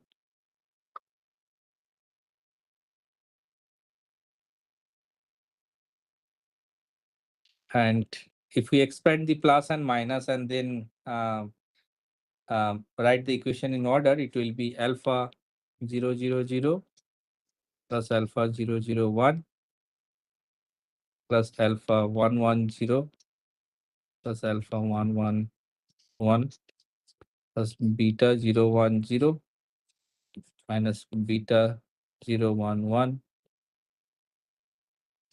plus beta 1, 0, 0 minus beta 1, 0, 1 by so because of the plus state and minus state, there is another square root 2, then square root 2 times square root 2 will become half 2, right?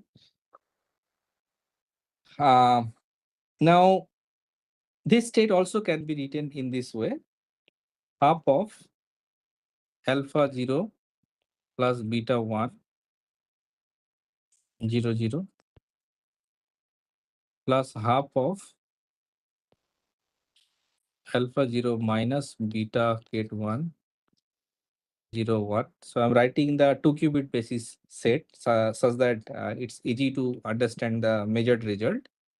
Half of alpha ket 1 plus beta ket 0, 1, 0. And the last one is half of alpha ket 1 minus beta ket 0, 1, 1. So this state just I'm writing in this way, right? So, and of course, the probability of AB equals to 0, 0 to 0, 1 to 1, 0 and 1, 1. These 4 choices everywhere, I know the probability will be 1 by 4th because of this configuration, because the coefficients to individual term in the front, I can see a half.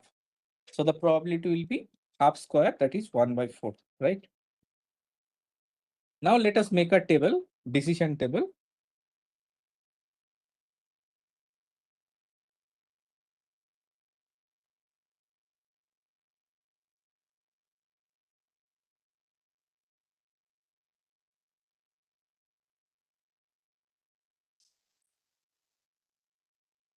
operation by Bob,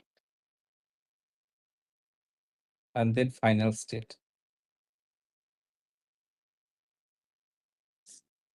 So the choice of AB can be 0, 0, 0, 1, 1, 0, and 1, 1. This is the classical bit string. And I know the probability for all these bit string are uniform, like 1 by 4. And the conditional state, just I know the conditional, these are the conditional state that alpha 0 plus beta 1 times 0, 0, alpha 0 minus beta 1, 0, 1, alpha 1 plus beta 0, 1, 0, and alpha 1 minus beta 0, 1, 1, right? And just in the previous lookup table, we have seen if this is the condition, these are the operations performed by Bob. We will just do those operations like I, G, X, and GX, right? So now if I don't do any applications here, so this is the qubit, right? So I have how many qubits? The in this information, if you see, this is the last qubit. This is the control qubit Q. This is the qubit associated with A, and this is the qubit associated with Bob, right? Now QAB. Now in this way, if I look at, so of course, if I apply the I operation, so there is no change. So that means I get back alpha 0 plus beta 1, right? And of course, the quantum information for Bob becomes this. That means this is psi. Bob gets it back. Now, if the classical information it is 1, it does the G operation. So that means if the G operations is there, what it does the basically the phase flip, right? Phase flip mean alpha ket 0 will be ket 0, but beta ket 1, when you apply the G operator on ket 1, it become minus of ket 1, right? Yeah, just to show earlier. So minus and minus, it will be plus. So it will be plus beta ket 1. Immediately it is psi. Now, if it is X operation does the bit flip operation, Pauli X operation. So alpha ket 1 will become alpha ket 0, and beta ket 0 will become beta ket 1. So it is a bit flip operation. So it is psi. And if it is both bit flip and phase flip, and you need to apply the GX operation, and immediately it becomes alpha ket 0 plus beta ket 1, that is psi. So this is the set of operations if Bob performs, depending on the classical set of information that is transferred from Alice to Bob. So Bob can recreate the state psi from the understanding of the classical bit string. So this is known as the teleportation framework, how you can transfer quantum information A to B, right? From A to B without physical transfer of the quantum transfer of the information, just the classical part information content of psi with certain circuit considerations. So that is there. So this is the quantum teleportation framework that is widely used. There are some circuitry you can design in the current IBM platform as well for the quantum teleportation, just to realize the theory, how it works, right? Um, and and there are a lot of applications people have been trying with the teleportation framework. So with this, I conclude this part, and I'm giving 5 minutes break. And after that, we'll come back on the qubit topology map, and I'll start the slide part. Okay. Any questions so far?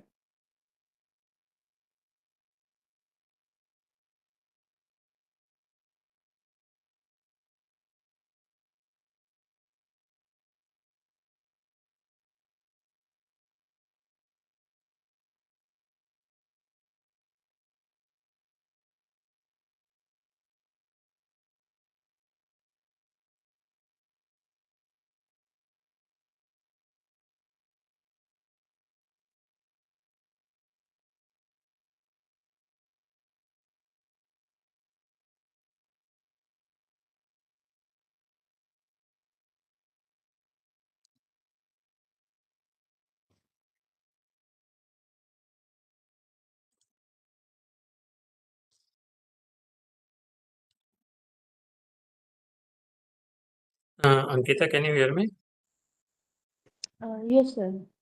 So there are a few questions. Will you take the questions one by one? Sir, I think all the questions have been taken. Only one question by Satyendra Prasad. Yes, that can be taken. Yes, sir. Sir, there is one question by Satyendra Prasad. Yes, He is ma'am. asking, how can we don't term this teleportation as cloning or copying?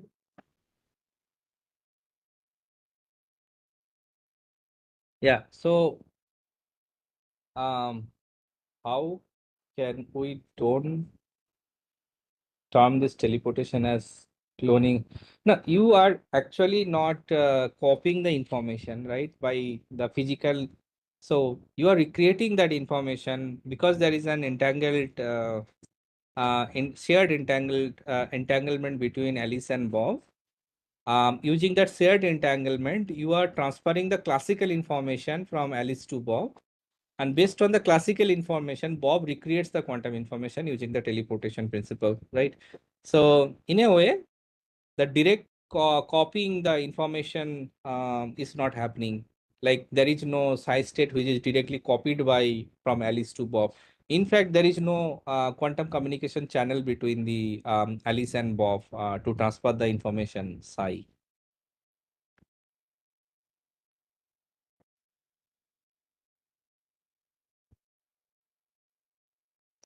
Okay, thank you, sir. Participants, if you have any doubt, please write it in chat box. Yeah, I'll also take the questions in the second part. Just I'll start at in 5 minutes and then I'll close the session at 4:35 or 34, the theory part, and then we can discuss. I mean, overall, in many aspects of the course in general, quantum computing or QT-10. Okay, sir.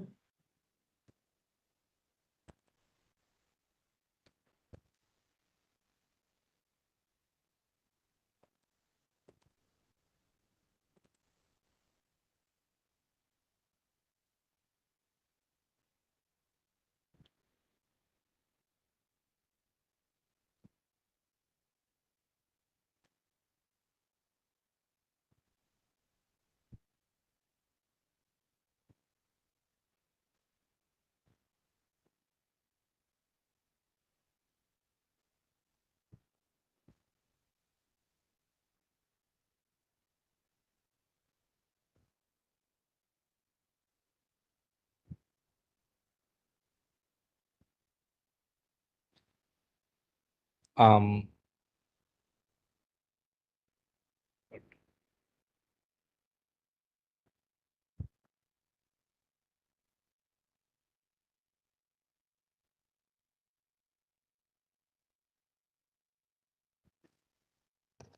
Sir, there is one question by Dr. Chandrasekhar.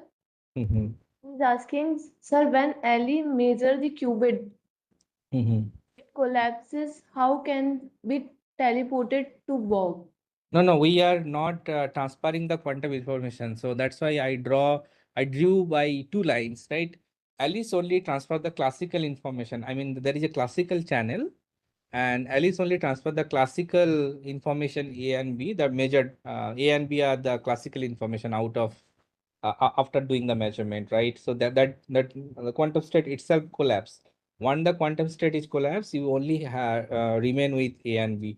Now, once you do the measurement, what you left with, either if you have two qubits, either they can be 0, 0 or 0, 1 or 1, 0 and 1, 1. So Alice effectively after doing the measurement gets one of the bases like 0, 0, 0, 1, 1, 0 or 1, 1, one of them. Now that particular what basis Alice gets, that basis information A and B are the bit string information of the basis that only transferred to the Bob. So that is the classical information set. And depending on the classical information set, Bob already created a quantum state for her or him. And then depending on the classical instruction set coming from the Alice, it basically does certain quantum operation on its initial state. And then And then basically, because Alice and Bob, they have an paired entangled set, so it recreates the information kit psi. In quantum technology, who will be the main role? Quantum technology will be the main role of pillar. Uh, could you kindly expand this question? It's a bit not clear, Dr. Baba Fali. Yeah, so there was one more question, probably a deeper question. Let me try to answer that by Dr. Ravi. In classical computers, we move the operands and instruction in form of binary from RAM to registers. Then we perform operations, and finally results we get from arithmetic logical unit ALU. Maybe again initially copied in temporary register, then to memory. When this is the scenario, is it not possible to copy a value from one location to another location in case of quantum computers, right? Okay, so you explained it very well from the compiler theory or from the language of computer science, right? But what it actually happened is in classical computer, how it does the copy physically, not just in the digital logic. As I said, in classical system, a bit is just a voltage level, high or low. When you copy a bit from a RAM to a register, uh, you are not only duplicating information in deep sense, you are simply driving a wire to the same voltage using a buffer or amplifier circuit. The transistor reads the electric field and independently the charges another node to match that. And there is no fundamental physical constraint violating this, basically getting that particular voltage level, or a classical bit has a definite, it is knowable state, right? Measuring it does not disturb it. But in case of quantum information, qubits cannot be copied physically. I mean, it is not just the no cloning theorem is just a math, but it is also related to the hardware, because to copy means you have to know the state first. What do I mean know? That means the classical information we know, right, out of it. If you want to know the classical content of a quantum information, you have to measure it. Once you measure it, it collapses. So you lose the alpha beta coefficient of 0 and 1. You only get either alpha and beta after doing the measurement, right? So you can only learn one classical bit of information, 0 or 1, from one measurement. So you can never read out the full quantum state to re-prepare it elsewhere. So that means measurement, in order to copy in the classical sense that you explained in the RAM part, although there are equivalent logic in quantum random access memory QRAM, but there it does not copy it. We do not copy in a sense that we do not measure it. So what quantum memory it means, something like it hold a qubit coherently while other parts of the circuit execute. Sometimes it can store entangled state, or any quantum state in general, but it does not do the measurement for various reason. Actually, quantum memory is required for task where you need to complete certain algorithm within the coherence time. So those kind of operations, like how exactly one quantum state can be reused without doing the copying thing, right? So it has a different purpose, but the main difference between the context of copy in quantum memory versus the classical random access memory is that when you do measurement on the classical memory, okay, this is 5 volt equals to digital logic 1, and you have a measurable device, it does not disturb the information as such. But when you have a quantum information in somewhere in quantum registers, and you want to extract the classical content out of it, you need to measure it. You destroyed the quantum system. So the concept of memory is very different to the context of memory in the classical way that we can understand.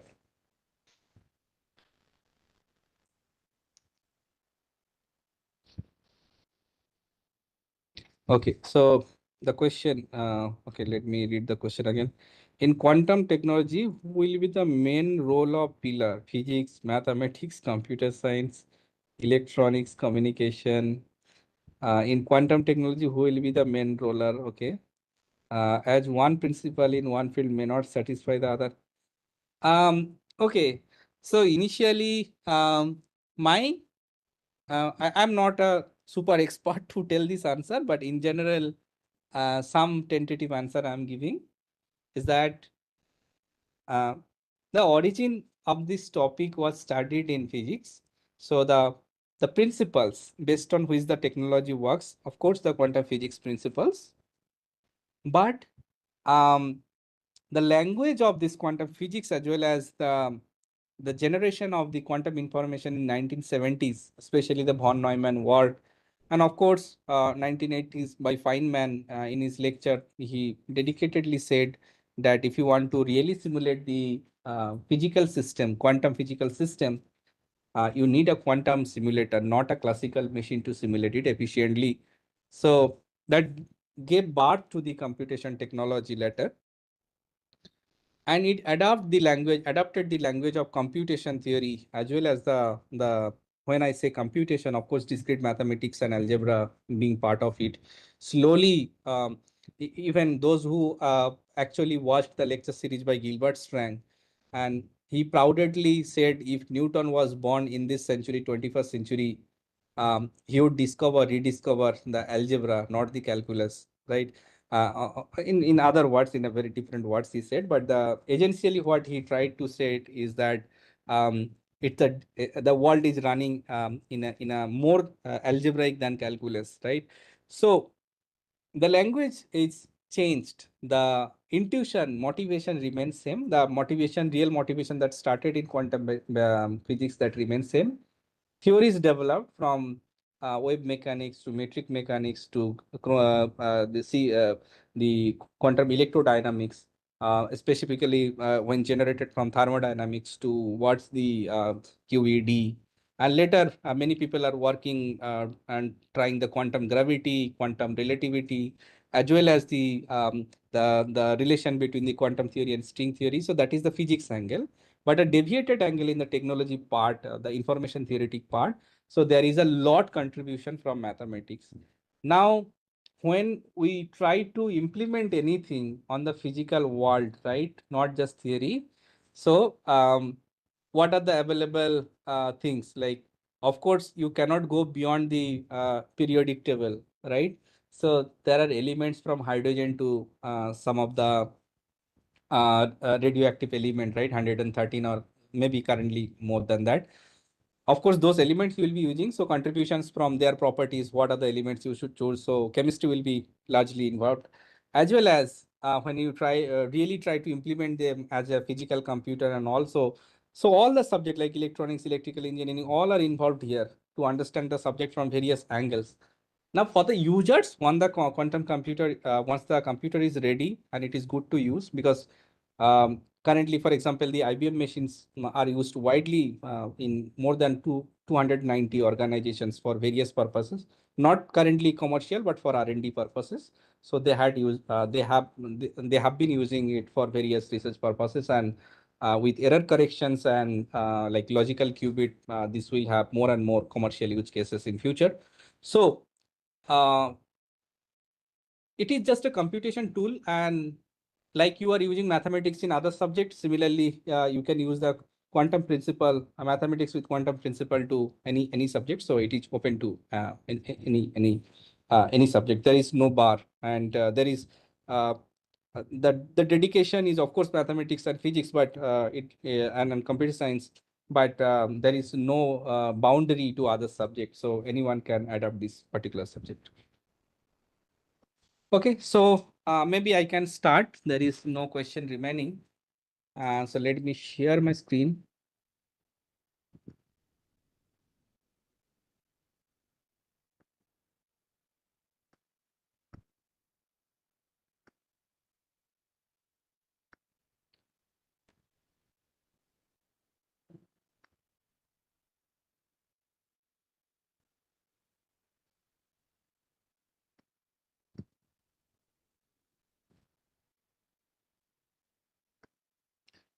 Is this screen visible? Yes, sir, it is visible. Yeah, thank you.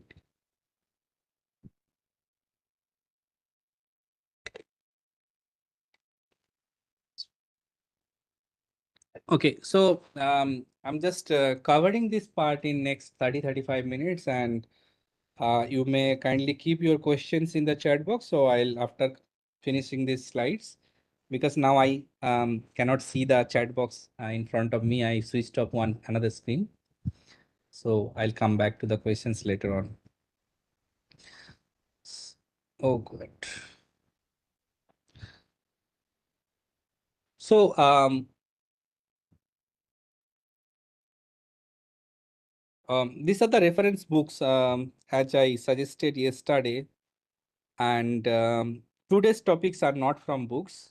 They are from some of the research papers, sometimes from various IBM notebook, and some of the like hardware perspectives things. But in general, for quantum informations and communication, the last three books are basically given as reference.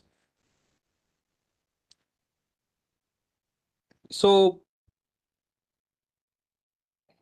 we were discussing about the superconducting processors, right? And when we design the superconducting processors, so there are certain engineering challenges. Okay, for example, the qubit connectivity. Like, of course, you can just simply in pen and paper say I can connect any number of qubit to any number of qubit, but physically doing that, there are a lot of challenges. For example, the um, how many qubits you can connect to each other, and that is also related to when you design the error correcting code for that. That physical hardware map is important. And in a silicon wafer, you cannot basically design say thousands number of or 10,000 number of qubit in single place. So there are ways, because more number of qubits if you place in one area, there might be crosstalks, there might be many different types of noise, right, coming from interference and all. So that is the second problem. Third is the decoherence. Each qubit has certain coherence time. So physically they try to collapse, right? So everyone on this earth, right? Not only the molecule, like not only the particles like fermion, bosons, but also human being itself. We always uh, try to stay in the ground state. We don't want any interference, right? So similarly, in the in the artificial atom, when we create a quantum state in the ground state and the excited state in the superpositions of them, over time it try to collapse to decohere to one of the states, mostly in cases to ground state, right? So that is a natural phenomena to the quantum system. And there are other problems, for example, the material imperfections to design certain qubits and the controlling the temperature, cryogenic temperature for smooth operation. So there are lots of challenges. So typically, in this particular picture, you can see this is called a coupler, L coupler, sorry, C coupler between two processors. In one processor, you design certain number of qubits. Another processor, you design certain number of qubits, and there is a classical communication channel. Um, and this particular coupler helps to basically use multiple modules of quantum processors together, such that you can basically distribute the work into multiple QPUs and take the information out as a whole. So let me see in this picture if there is something more. Okay, no. Okay, now so come to the point of qubit topology. So yesterday we have seen this right-hand picture, like this upper picture. So where you have seen that in a processor or chip, there are multiple qubits are designed, and each qubit can be, for example, the transmon qubit, which is like some artificial atom kind of setup. And there is a Josephson junctions and a supercapacitor. Now, Now, how you place those qubits in a wafer or in a basically solid, um, that is important for various reasons. So one of the particular map, like for example, if you have 4 qubit and you place uh, just side by side like a chain. So this is called a linear chain formulations. So it has a maximum connectivity of qubit each two. That means, say for example, qubit 2, Q2 is connected to Q1 and Q3. However, Q1 is only connected to Q2. So at most, it has two nearest neighbor, right? So this is the simplest possible qubit topology map. It's a linear chain topology map. And initial design of the qubit technology were this kind of linear chain um, configurations. The thing is, it is quite like very few frequency collision risk due to minimal connectivity. So there are certain challenges, but limited expressiveness for multiple qubit algorithms. So if you have an algorithm that you require multi-qubit gate operations or entangled operations, like there are multiple target and control qubit. So those kind of cases, this linear chain operations is not that good. So long range gate require many swap insertion, so rapidly inflating the circuit depth and error. So these are some of the challenges in this linear chain, although the configuration is very simple. The next evolution was this star or T-safe qubit topology map. So a particular qubit is connected to like a star, so to Q1, Q2, Q3, and Q4. So of course, like a particular qubit can have maximum 4 neighbor connectivity. But in general, this structure has an average, average connectivity will be 2.4 approximately. There is a central qubit connected to several neighbors. So there are also certain challenges. For example, the central qubit becomes a bottleneck. Any error or frequency collision there degrades all the connected qubits. And it is very hard to scale as well. Adding more qubits require even higher degree of central nodes. So there is a high chance of collision risk of frequencies. Okay. This is one of the important topology map. Largely, we started using it in 2020 or 2021 tentatively. This is known as the heavy hex technology or heavy hex qubit topology, where you can see in this particular figure that the 3 unit cells of the heavy hex lattice, and this color indicates different frequencies. So for example, the dark blue, purple, and green, right? So this green and purple here, this green and purple are used as basically target qubits, and the blue, dark blue, is used as the control qubit in algorithm design. Okay, so that means qubits, 3 different frequencies of qubits are placed each other in this heavy hex format, and it sometimes optimize the overall space in the 3D design as well as their connectivity constant. So So there is, of course, physical motivation why we design this various kind of topology map. So the earlier generations of IBM processor, for example, Penguin versions 1, Penguin versions 2, versions 3, 4, and 5, and 4 and R4. These are various versions, and how we basically have different qubit connectivity, average connectivity 3.9, 3.7, 2.3, 2.1, and on.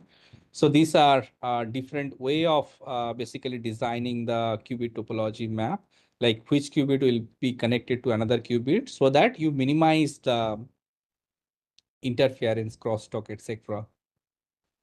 So let's take some example. The heavy X topology map, mostly it is used in the Eagle processor and the Heron processor series in IBM. So these are some of the practical just demonstration I am giving, so that when you use the real hardware, this topology map you understand very well, right? For example, the Eagle processor, it's a 127 qubit processor from IBM, and it has the error per layer gate is 1.9 10 to the power minus 2. What is EPLG? I defined in previous QT-05 and 06, but in general, when you design a circuit and you look at from every layer of the circuit, right? So for example, left to right, I was writing step 0, step 1, step 2, step 3, right? In the circuit part. So that is the layer, right? So layer wise, if you look at, so every layer, what is the average error in the circuit per layer, okay? And then there is another metric called the CLOPS, circuit layer operations per second. Like in classical computer, there is something we call FLOP, floating operation per second. In quantum computer, the equivalent term is called CLOPS. That is the circuit layer operations per second. That means each layer, how much time it takes in milliseconds or seconds, right? So 250 K CLOPS, its speed basically. There are some more details are there. For example, the 100 and let me first talk about the topology, then I'll come to these parameters. So 127 qubits, you can see they are not placed to just by linear chain. They are placed in a different way. So say, for example, you can search where one starts. So this is the 0th point started. 0, 1, 2, 3, 4, 5. So this is basically a heavy X structure and just shown in this way. And these are the number of the qubits. You can see some colors also. So basically, deeper the color, more is it's the error value. So there are certain, okay, in the next picture, I'll show what this color means and which qubit is connected to each other. So there are various coupling maps. So suppose in an algorithm, you want to make an entanglement between two qubits. So mathematically, you can write Q0, Q1, Q2, but you need to use a specialized compiler. In quantum, we say it's a transpiler, basically, that transpile your information, your actual circuit design to this actual hardware of the machine. Then your Q0, suppose it becomes say qubit number 4, and your Q2 can be qubit number say 15. It can be very different where there is a physical connection. Then only you can make the basically the control and target qubit, like 2 qubit operations basically. So this way actually more such connections you prepare, they have basically less coherence time. They decohere easily. So it is not obvious that you can make connection each qubit to another qubit. There are lots of engineering challenges. And that's why we try to trade off between the expressivity as well as the accuracy, these two things. Now, each hardware, each particular processor can have certain metric and certain configurations. So as I said earlier, like when you have a unitary operator, right, the quantum simulation operator or a quantum circuit, you can express the Pauli basis set, for example, but on every hardware, there are native gate set. For example, in the Eagle processor family, in this particular processor named as IBM Brussels. So we have the basis gate as ECR, ID, RG, SX, and X. And it has a median SX error of 10 to the power minus 4. T1 and T2, these are coherence time constant, 230 microsecond and 124 microsecond.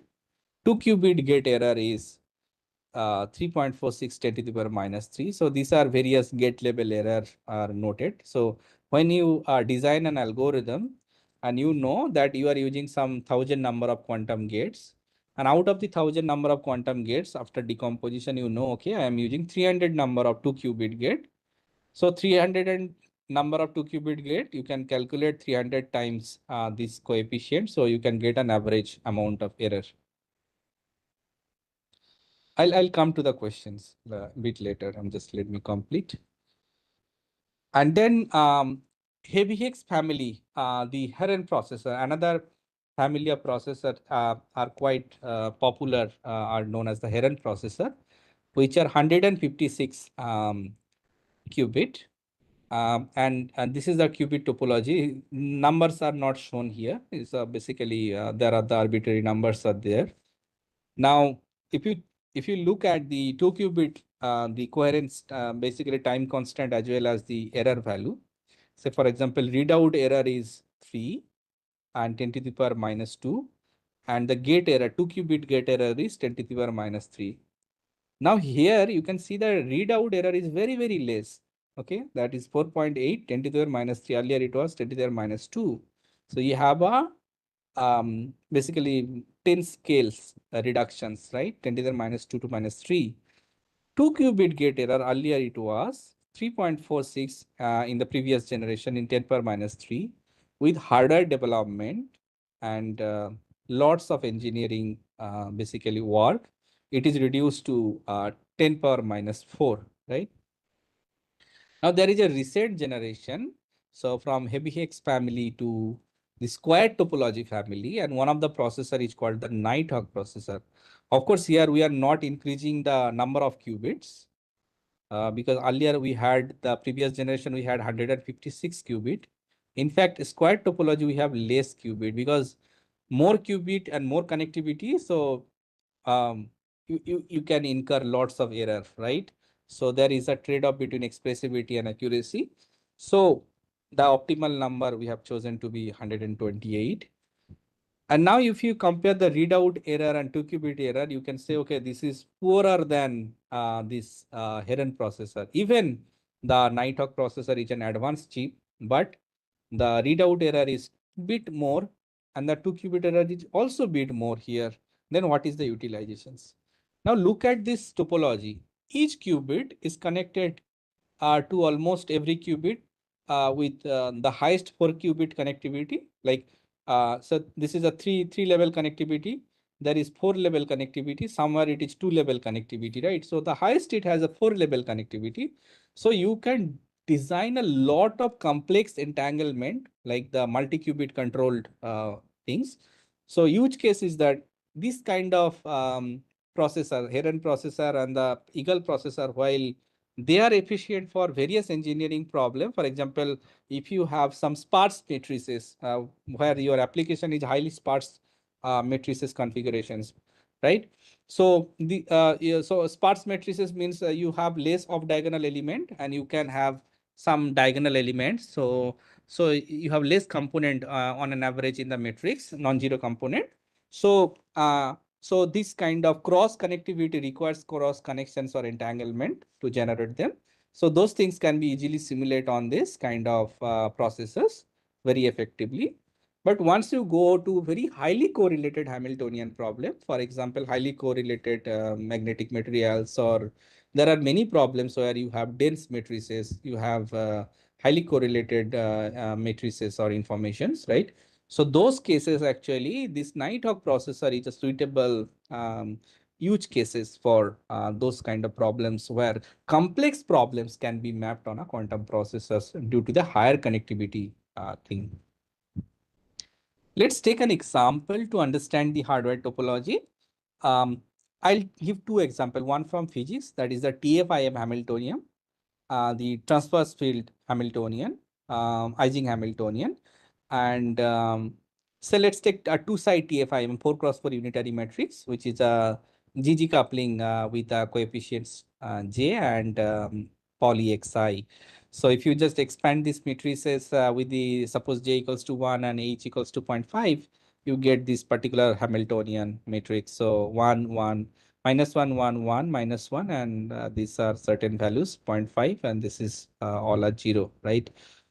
So given this Hamiltonian, we know that the time evolution operator is e to the power IHT. So I can decompose into G and Pauli X basis. And whether you do first order tautorizations or the second order tautorization, so there are certain error terms or the truncation terms. So you, depending on the number of, like how much closeness you want to design, how much error you can afford, depending on that, you can choose the number of tautor steps.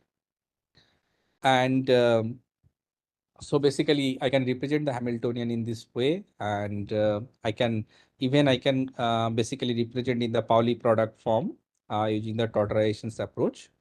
So these are certain designing from this operator to the basic quantum gates. And Then I can map. So initially my choice of the basis are only Pauli basis sets or the clipboard in general. And then I can convert to the natural basis to a particular processor. For example, IBM Boston has this kind of basis. If I want to run this TFIM on the IBM Boston machine, so I need to convert my problem to this basis set.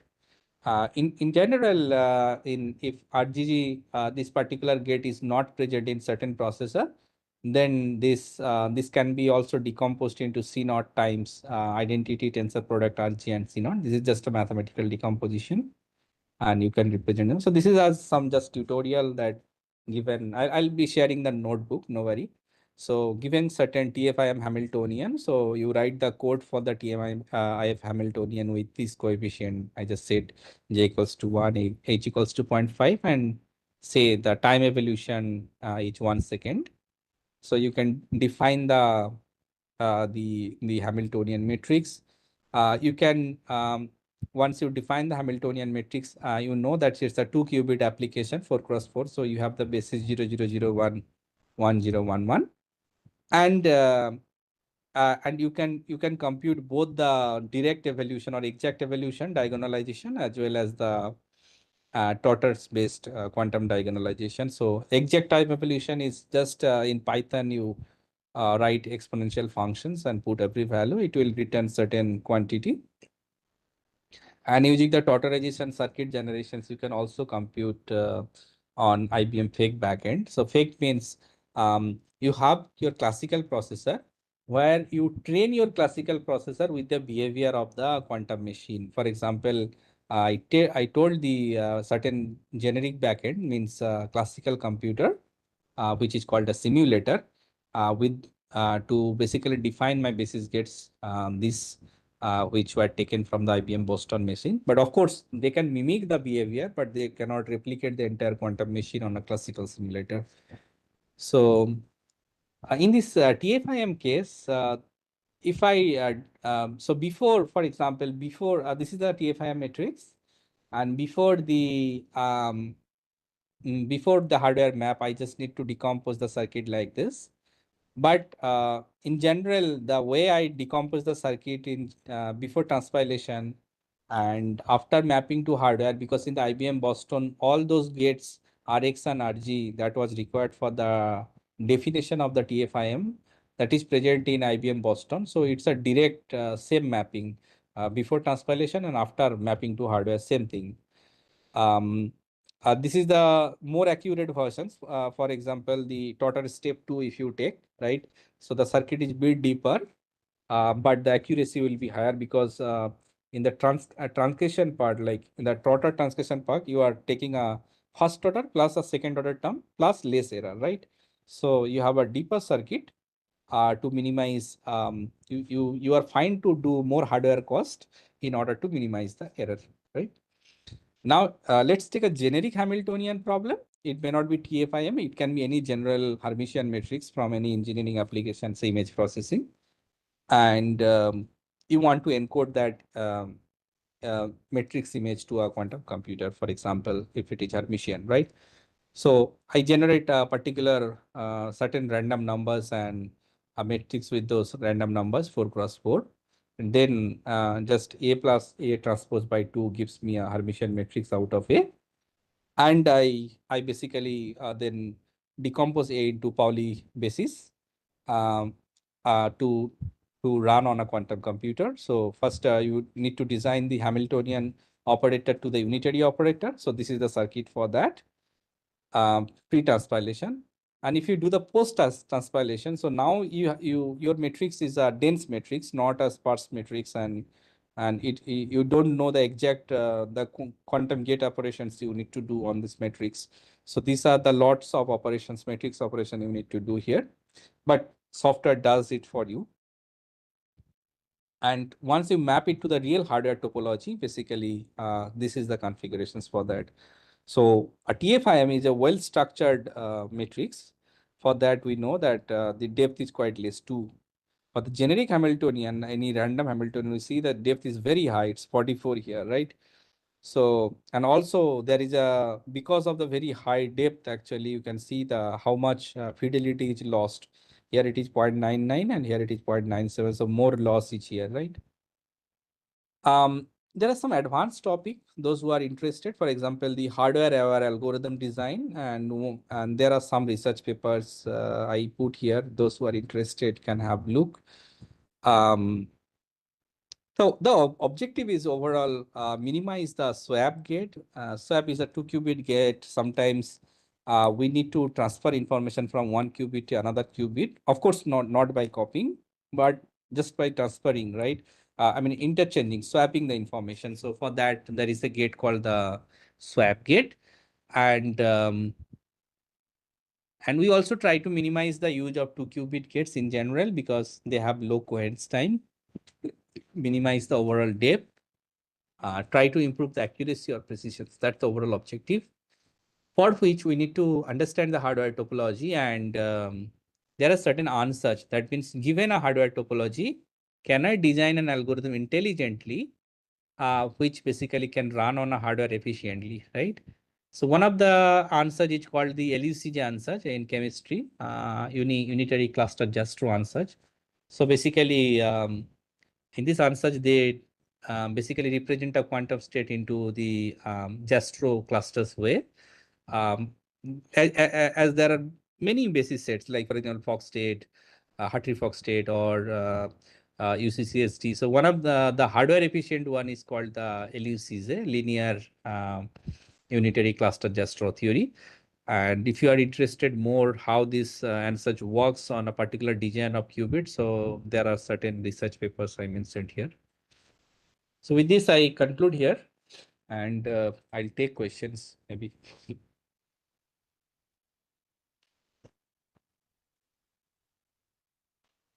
So because it's the last day, there will be more interaction. So I'll take, of course, another 15, 20 minutes, any questions. And I think we've already covered this lengthy 40 hours course. So keeping this last day a bit less hectic, trying to that.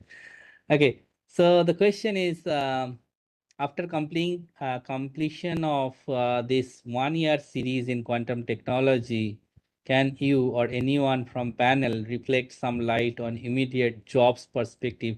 Okay, I'm keeping this question open because might be some other professors will join in the valedictory session, and this question, of course, I have some answers from IBM side, but I'm keeping this question open. Okay. Next question is, we get to hear IBM develop 1,000 qubits,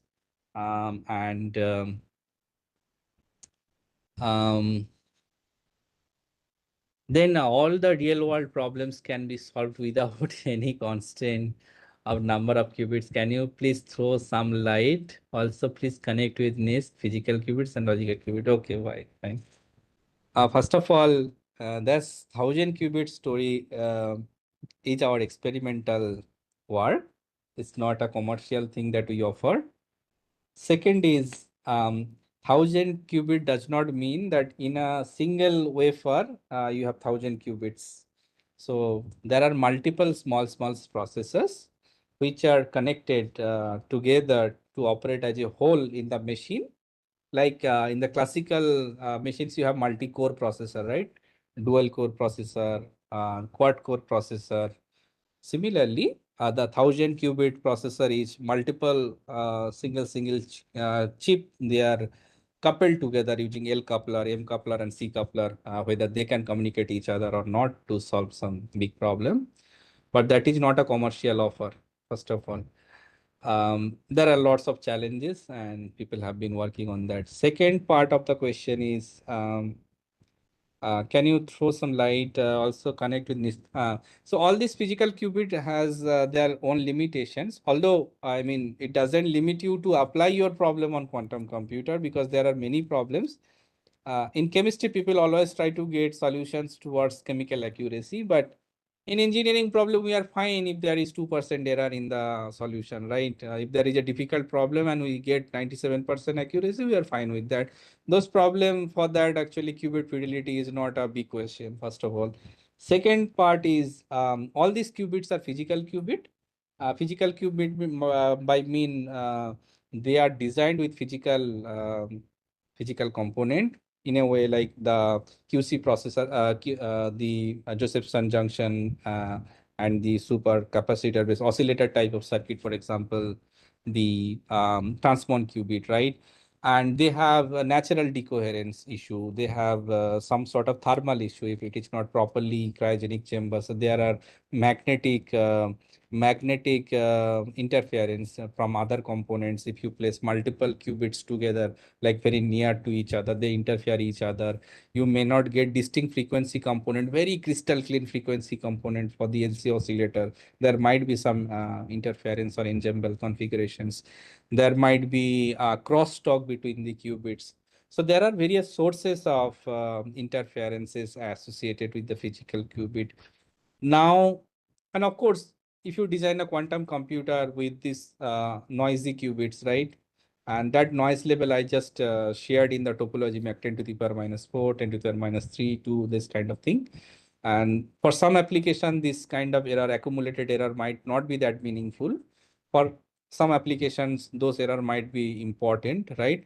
But even if there is error mitigation techniques. How, if you have a big applications and you want to use a quantum computer, for example, diagonalizing a big matrix, right? Or max cut problem in optimizations or graph problem. It can be say DNA. Okay, in genetics, it can be say some protein synthesis problem or protein folding problem, right? And that's typically an optimization problem. It can be any combinatorial optimizations problem. You have large number of variables, right? How you map those variables to qubit and the optimization objective function as a Hamiltonian problem. So all those problem when you design, probably that 10 to the power minus 4 minus 3 might not be that important to you. So that means physical qubit are usable. You can use it. There is no problem. Secondly, the computers you design with the physical qubit, some people call it NISQ, near noisy intermediate quantum computer. We call it near-term device from IBM language. Logical qubit is means you have error correcting code, which basically gives you error corrected information. That means, suppose, okay, let me give you an example. So suppose you have three qubits, one, okay, are these things visible? No, maybe. Okay, fine. Suppose you have three qubits, say 1, 2, and 3, and these all are physical qubits, right? And you do, they are erroneous. So you solve a problem on this qubit, you solve a problem on this qubit, and you solve the same problem on this qubit, right? This physical qubit. Now you have a error correcting code on top of this three qubits. Say it's a repetition code. In the repetition code, what we do, we take the solution from here, we take the solution from here, we take the solution from third qubit as well. And we take the majority vote. Okay, if out of say I take 100 physical qubit, and if 90 of the physical qubit gives me the same basis set information or the same solution, I take okay, this is the correct solution. For example, if it is a three qubit application, right? So my possible answers can belongs to 000 to 111, 8 possible answers. And I take 100 such cases, 100 qubits for 3 qubits is one ensemble, another 3 qubit, another point. So multiple such combinations I see, right? And circuit remains same. Now I have a repetition code out of it such that from the first configuration, I get the answer 001. Second configuration, I get 001. Third configuration, I get 010. It's a bit different. Now, I get 100 such different scenario and see 001 is the case for 90 times. Then I say, okay, there is a majority vote, I can take it, right? So this is the notion of logical qubit, but there are like various ways. I just said the repetition code, but there are like surface code, Gauss code, there are LDPC code, quantum LDPC code. So there are other strategy how people design physical qubit to logical qubit. But of course, you need many numbers of physical qubit to define a logical qubit. So then that is any other question? Please give background. also give background context for qubit topology equivalent to classical system is not known to me. This is my suggestions to everyone. You don't need to compare everything, every quantum phenomena with classical phenomena, okay? Because these are physically fundamentally different. Now, okay, let me compare in this way. This is probably not the best way to compare things because both the things has their own merits and demerits. But just let me give you this example. When tube light was not discovered, right? This lamp was not discovered. So we used to have, say, for example, candles, right? And candles, still we use candle for many religious purpose, for many, sometimes there is electricity like gone and we need candles, right? Sometimes we do dinner party, sometimes we do assembling of people when there is something wrong, right, with the candle. So candle is the principle how candle works is very, very different how a bulb works, right? And that's why um, so the discovery of bulb is so important, right?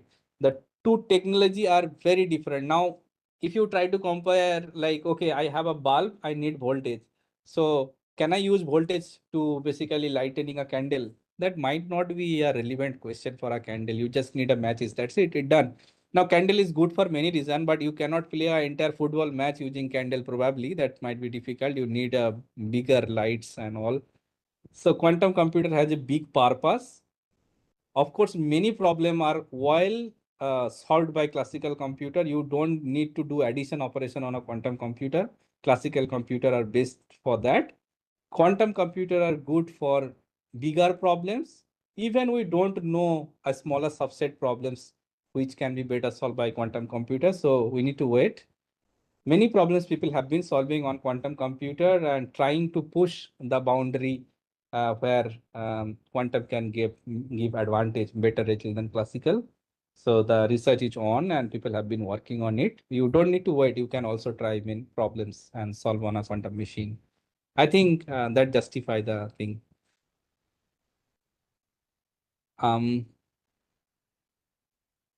What are the main difference between post-quantum crypto and quantum safe crypto? I'm not the right person to answer this question. There are people who work on the quantum security part, but in general, giving you just a very vague and background is that currently, for example, you have a classical information and you are doing some encryption RSA, right? RSA encryption, right?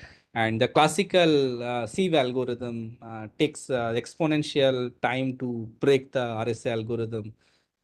Say, for example, your encrypted key is 4096. It is very high, large number of key, and you need a very large amount of time to break it exponential order with the number of bits. Okay. So there are threats like if you use the source factoring algorithm, that if you just basically factor a big number into prime sets, right? Prime number sets. Using source algorithm, you can do in polynomial time. That is a known quantum advantage, in, at least theoretically, right?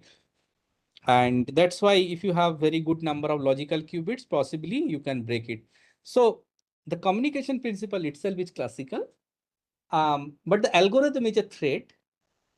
That threat that your classical algorithm, classical encryption algorithm can be broken by a quantum computer using source or factorizations algorithm. By awareing of these things, that I am aware of this fact that there might be quantum threat to my classical encrypted system. So I design other than RSA, other things, other encryption strategy where it is not based on the prime number factoring thing. It is based on other things. And I design certain classical encryption technique. Understanding the threat of quantum is called the post-quantum crypto or PQC. Okay. And once you design a cryptographic platform with this understanding, that can be quantum safe cryptography. Of course, there might be quantum encryption itself, that your information itself is quantum and you have a quantum encrypted information. So That part is very, I mean, the research is not done that way. I mean, there is a lot of things to do in the quantum encryption itself, but there are a lot of encryption like QKD based encryption, quantum key distribution encryption, which does on the classical information set as an envelope. Uh, it has some understanding that these are the quantum threads, and it can basically give some safer way to basically transmit information. There is one question. In computational physics, we can do DFT, okay, to solve quantum mechanics problems. Can you design quantum computing simulators? Can you design quantum computing simulators by either some electronic analog or quantum mechanics simulator? DFT, DMRG, all those stuff people are doing nowadays, benchmarking algorithm like SQD, sample based quantum diagonalization, quantum Krylov subspace based diagonalizations. These are the current state of the art in quantum algorithms to compare with DFT. So in today's lecture, I gave some reference paper. You may have a look.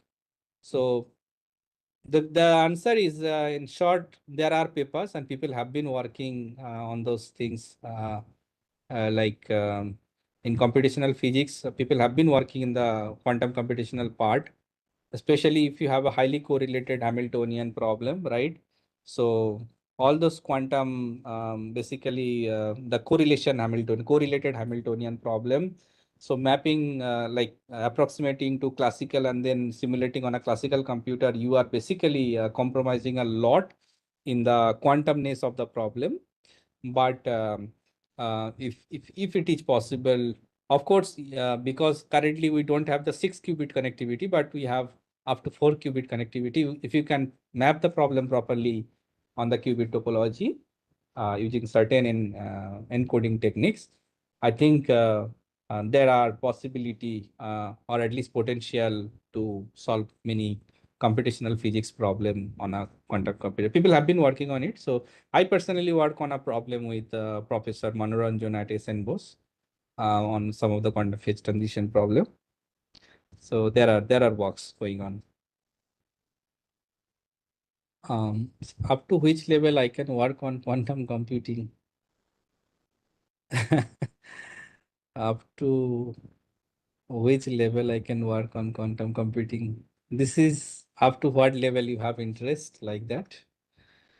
Any relation between qubit topology and interconnection of different QPUs? Okay, any relation between qubit topology and interconnection? Qubit topology is basically more related in the basically hardware advancement, related to the hardware advancement, as well as it gives flexibility to basically simulate correlated Hamiltonian or dense Hamiltonian in a efficient way. Interconnection of QPUs is a technology called coupling technology, and there are various couplers like L couplers, C couplers, M couplers.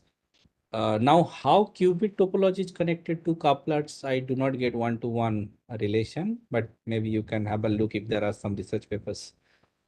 Yeah, DFT, I know, density functional theory. Yes. Yeah, I mean, people have been working around that. How to transform a classical problem to quantum for solving. Okay, for these kind of basic questions, let me share a IBM learning website, maybe, which can be helpful. Quantum learning courses, IBM. So those who have basic questions like I am working on machine learning, I want to use quantum computer to convert classical data to quantum, or I am working on image processing, I am working on some certain problem, biomedical problem, I want to use data encoding techniques. So for all these questions, I'm sharing I just shared a particular link, Quantum Cloud IBM. Please go there, registered with your institutional email ID. Lots of tutorials, um, and tutorials, study materials, and lectures are there. You can have a look and just go ahead. So there is no boundary. Um,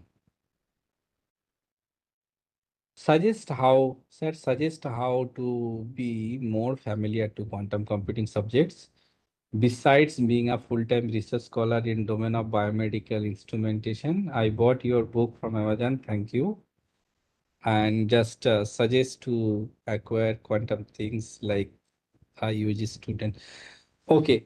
If you are a UG student in biomedical instrumentation, um, my suggestion will be, first of all, take quantum computing as a tool for you. Don't stress yourself. Okay, things will come. Technology will change in every 5, 10 years.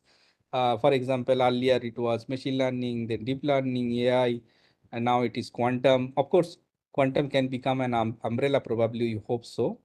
For many technologies, in future, say it can be DNA computing or something else. So technology will change. Take it as a tool which can assist your work. Don't stress too much. The basic principle that you can study how quantum computer works, some physics, some computation part. Um, but the thing is, biomedical instrumentation has a lot of problems.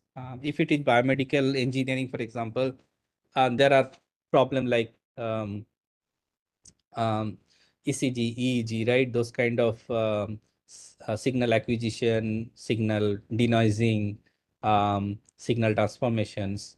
So can you think of certain quantum algorithm which can help you to basically um, do faster processing of your those data, or not only just faster but also can it extract better information, can it denoise your data in a better way, extract more denoise signals, or in fact sometimes if you are using quantum sensing, can you design a better quantum sensor that can take an image from the body, right, in a better way. For example, can you devise an wireless device, quantum sensing device that can basically takes an image of several internal parts of our heart or kidney and those things without doing some invasive things. So those are some of the hardware perspective. If you are designing some sort of say for example bioprocesses, so what kind of quantum material should you what kind of material you should come up with which can be biocompatible, good for human body, cost effective sometimes, that you can help for economically backward player like remote areas, so that you can design low cost solutions. So for all these questions, quantum combinatorial optimization can be a solution, right? If you can play around this. So there are lots of things, but in general, I will appreciate if you just love your domain subject first, pick up problems which you think that is important and not solved by classical computer well. And parallelly, you can learn quantum computing, some of the mathematics stuff in your master's level if you want to do higher studies. And with just without running like hopping here to there and all, I'll suggest you that keep patience and just love learning things. And our brain is amazing. It does a lot of things we don't know. Like 10 years before, I was somewhere I was designing helicopters, transductors, all the stuff very busy. I did not know anything about quantum. Now I know something, some of the things, not much. So yeah, I mean, your brain will does a lot of job. You just love learning and things will be done. Um, any other question? How to read your book? Any suggestion? No suggestion, sir. You can just see the content, like the table of content page, and whatever you love, whether it's hardware, some basic math, or some applications directly, or even the Qiskit tutorial. So this is just a handbook, yeah, and it is not better than any other book. Like there are lots of good books like Nelson Chuang and all. From these courses, I inspired from these courses that we need a handbook because from many people. So I just tried to give a handbook so that you can just those who are at least from the non-physics background, you can just have a look and enjoy the book. That's it. There is nothing much. Yeah, thanks all. I think I have done the job, but I mean, I have not done the job. But the interest should keep going, and we should be connected in future. Thank you, everyone. Hello, sir. Pillai Hello, sir. hello. Thank you, Dr. Mustafa. Thank you so much. Thank you so much for joining and sparing your valuable time. Thank you. Yesterday's session, I was going through the slides. I was Yes, sir. to see that the detailed study of the background of hardware and all. So today also, I think the participants benefit. Thank you, sir. It's almost, I think, I'm completing 68 hours probably with MNIT. And I'm so Yeah, yeah. thankful that you invited me. It's So, like so a you are semester. you have done 25% of the course. Yeah.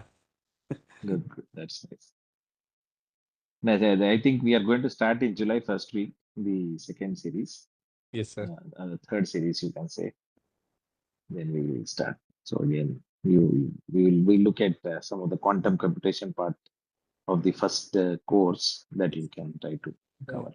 I need to probably look at the time as well. So I'll be Yeah, most likely in please Sweden look at that. that time. Look at But that. yeah. Oh, okay. Is it right? Time zone you will have to look at. Earlier I was in Japan, so these plus Right. 3 hours and minus 5 hours I have to manage. Correct. Okay. Okay, that is 8 hours apart. Yes. So that goes middle of the night. Yeah. Yeah. Over to Rahul sir, maybe. Of course. Thank you. Thank you, Dr. Pilli and Dr. Mostafizur. It was indeed a very, very informative and very nice session. And I again appreciate your efforts in conducting session continuously for 3 hours, which is not a very easy job. Being a faculty member for us, even it's not so easy. You are being like a scientist at IBM, you are covering 3 hours continuously. I really appreciate your efforts in this regard. And the popularity of your lecture, you can easily realize by seeing the n number of questions from the participants, whereas in other, if you see the lectures, though, although the participants are asking questions, but not as many as I saw the questions in your session. So that shows that how deep you are in your field, how sincere efforts you are making for your lecture, and you're explaining all the concepts related to quantum technology to our participants, to our audience. So thank you, Dr. Mostafizur. Thank you, sir.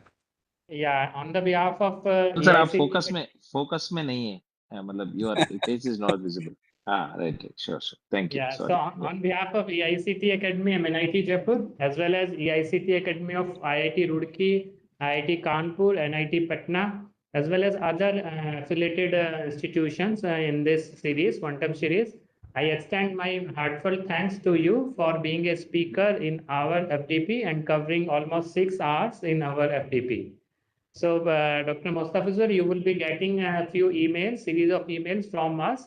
You are requested to please send the PPT, PDF files of your PPTs, as Sure. well as we will be requiring few signatures on the form of honorarium and other things. Sure. Yeah. So thank you, Dr. Mustafizur. And it's almost 5 o'clock. So with the permission of Professor Billy, can we start the validity session? Yeah. I think we can ask Mustafa to join us for some time. Yes. As long as he's free. Yeah, sure. Please go ahead, Singhal sir. Yes. So participants, we have come to the end of this 40 hours FDP, 20 days long FDP. And it was indeed a great experience for us also in organizing such kind of FDP under the umbrella of EICT Academy, MNIT Jaipur.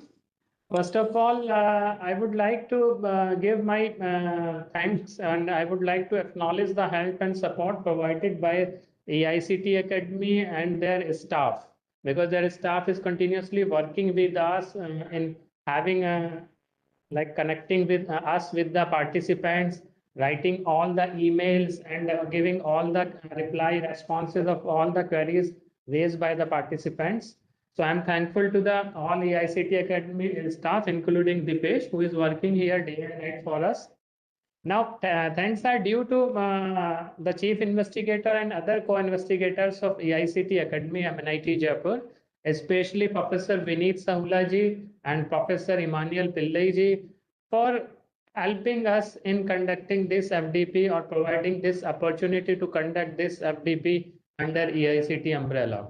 I'm also thankful for Ministry of Electronics and Information Technology, MIT, for generous funding support for this FDP as well as for other FDPs in this series, in the special series of quantum technologies.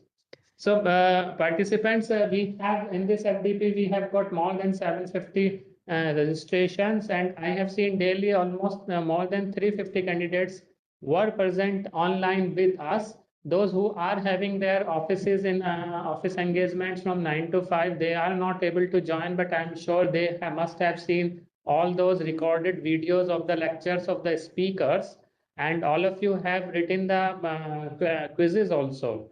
So the third quiz is still going on. It will be the link will be active by Sunday 11:59 p.m. So you can attempt the third quiz also. And after that, we will be taking the best score out of these three quizzes. And then we will be deciding about the certificates. And then we will be sending the soft copy of the certificates on your email. If you want to know, we will be able to tell you the marks also of all those three quizzes.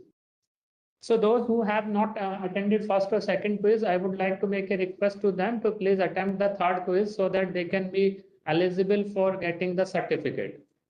One more thing I would like to share with the participants, after this validity session, you will be getting one format on your email. It is mainly for those participants who have not attended all the lectures, or if their attendance is below to a threshold limit, which EICT Academy is generally keeping, like to be eligible for getting the certificates. So all those participants, those who have not attended all the lectures, or if they feel their attendance is not as per the mark, so they can fill that format, they can give that undertaking so that they will be eligible to receive the certificates, provided they have done well in the quizzes.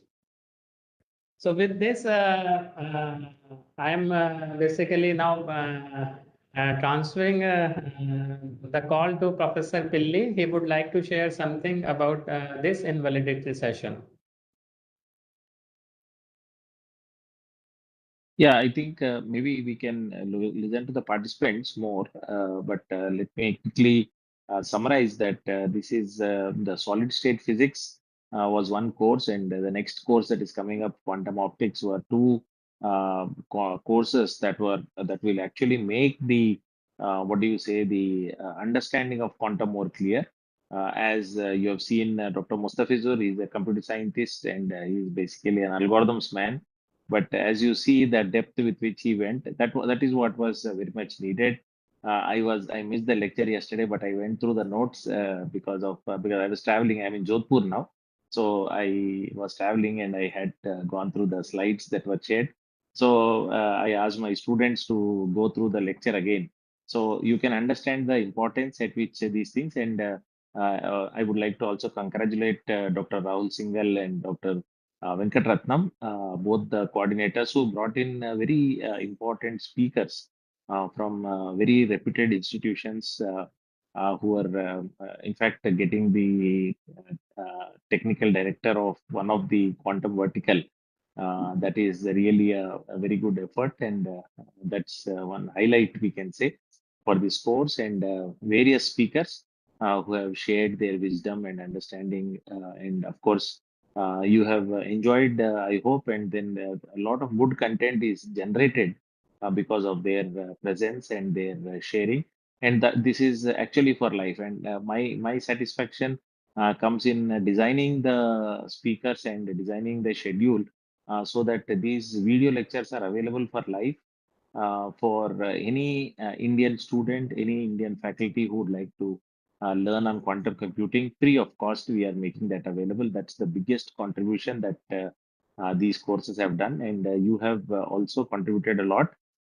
Sorry, only I would like to apologize for those who are eagerly waiting for the offline interaction to get the PG certificate or subject matter expert certificate in quantum computing that most of you are waiting for. I'm sorry to keep you waited. Actually, we are looking at, we had a meeting with AICT chairman, and he has assured that we can get it done slowly. So we are just waiting. So maybe this summer may also pass. We will have some training programs during the months where the semester will be running, but still those who are interested can attend those lectures. So they are asking for a few more number of days of physical interaction in a reputed institution. So we have listed some spoke institutions. You will have to travel there and attend in that institutions. So we'll send out information for those who have completed more than 5 courses. But for those who have not able to finish the 5 courses, July we will give you some good news. July first week we'll start the course QT-0001 for some time. So and the series will start and continue the whole year. So if you have missed some courses earlier which you wanted to do, you are encouraged to register. We will shortly share that series, the dates, and they will obviously be sponsored by IBM, National Quantum Mission, and AICT. That these three will be there, and by December, hopefully, we'll try to complete as many programs as possible for the certification part from AICT. So please be patient. I don't think anything is coming up immediately. So as and when something comes up, I will try to let you know. With these things, I would like to congratulate once again the coordinators and also the team of EICT workers, EICT employees who are working very hard, and all the participants who are here with us, also listening to us at this time. So I thank you all, and also speakers who have supported us from day one. I can say Mustafizur and Ashwat Babu, Janani, and there are so many common speakers. I can say I will always go with them, Nivedita, Dey, and others. So thank you so much. Maybe we'll listen to the participants. And at this time, it is also important to recognize a few individuals. One is our Honorable Director, Professor N.P. Padi, who is the great support for us in doing all these things. Professor Vineet Sahula, the Chief Investigator of the Academy, and also Dr. Mani Madhukar, who actually connected us with Dr. L. Venkat Subramaniam. So these are the key individuals for this course being successful. And we are now in the 10th course we have completed. We'll have the 11th course coming up next month. That is June. We'll have the last course. So we have completed the entire minor quantum syllabus, which will be available online. Hopefully, we'll try to come up with some resource material and MOOC courses as well shortly.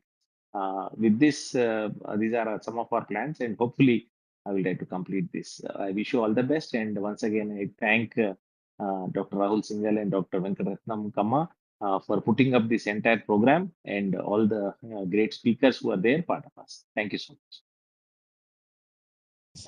Thank you, Professor Pilli. Before I request our participants to give us feedbacks or to say a few words, I would like to have few words from our joint principal coordinator, Dr. K. Venkatratnam. So, Venkat, sir, it will be nice if you can share a few words to our participants. Hello, good morning, sir. Good evening, everybody. This is Dr. K. Venkatratnam from Pink City, Jaipur. I hope the most participants are from Quantum Valley and High Tech City and across the country. And our regular speaker, Mustafizur Rahman from IBM Quantum, and Aswat Babu also. I think we missed Aswat Babu here. I think maybe next series we have to meet Aswat Babu. So thank you very much for joining us from this Pink City to entire country, the National Quantum Mission. So especially our speakers are done very well. I thank each and every speaker from the day one to today. So Professor J.P. Singh, Professor Santanu Ghosh, and Professor Rajendra Singh from IIT Delhi, Professor Ropak Banerjee from IIT Gandhinagar, Professor Sanjeev Kumar Srivastav from IIT Kharagpur, Professor Manish K. Kashyap from JNU New Delhi, Dr. Rahul Singhal from NIT Jaipur, Professor Manjula Devi from BITS Pilani, Professor A.P. Singh from NIT Jalandhar, Dr. Aswat Babu from IIT Dharwad, and Dr. Mustafizur Rahman from IBM Quantum. So these are our valuable speakers from this course. This is selected by Professor Pilli and Professor Rahul Singhal. They selected very best speakers in this area for the solid state physics for quantum technologies. And I also thank you very much for our director, sir, Professor M.P. Padi, and this entire ENICT Academy, and also the other academies along with us, and APSCHE also. I think most of the participants are from APSCHE. So I would like to express my sincere thanks to our Professor Vineet Sahula sir, the Chief Investigator here in ICT Academy, and equally thankful to Dr. S.J. Nanda and Professor Philly. From day one, he is organizing this kind of many courses. It is really very useful to have such courses actually. And mainly I am thank you very much for the E&ICT Academy, that especially our research scholars Ankita Sharma, Anuradha and Jyoti Paul, and also Deepesh Taylor. So, and many other who are supporting and indirectly. Thank you very much. Thank you, Dr. E. Venkatatam Kamma. Now it's time to have to listen our few our participants. Those who want to share their views, their feedbacks, they may please raise their hands. Then we will give them right to speak, and then they can unmute themselves, and then they can say a few words. So first one is Dr. Gurunath KB. Yeah, you can unmute yourself, and then you can speak. Sir, sir, are you able to hear me, sir? Yes, Dr. Gurunath, please.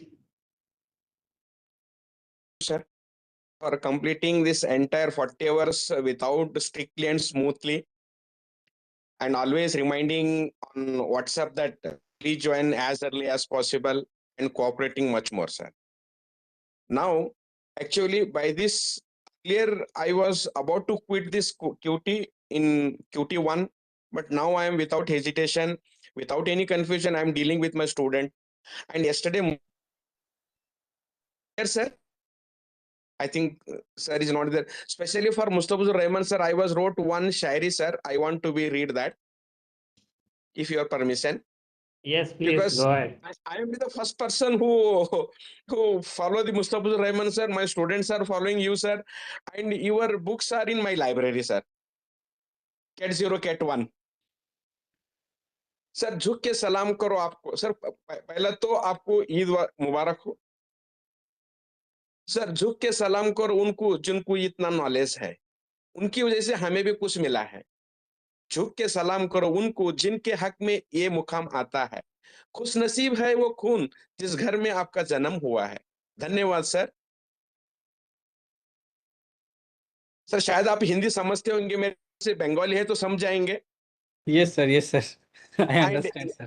yesterday आपने कल वो जो block spear का जो रखा था sir Yes, yes. Screenshot किया था और मैं स्टेटस पे रखा था उसको तो एक प्रोफेसर ने फोन किया सर आपने जो रखा है वो स्लाइड की वजह से मैंने अब समझ में आ गया है वो cos theta by 2 plus I sine theta by 2 angle कैसे मिलता है Yes. like how it is that theta equal to 0 phi equal to 0 and theta equal to pi by 2 theta equal to 0 phi equal to 0 वो जो चार state आते हैं sir 0 0 1 1 0 1 1 state और किस एंगल में मिलता है कल की स्लाइड से मुझे समझ में आया और वो अब मैं विदाउट मेरे स्टूडेंट को पढ़ा सकता हूँ और अश्वथ बाबू सर मैंने सर शायद मेरा क्वेश्चन नहीं पढ़ा सर एक मैं बेल स्टेट के बारे में पूछा मुझे मेरा स्टूडेंट ने पूछा था तो आपका जो एग्जांपल देते हैं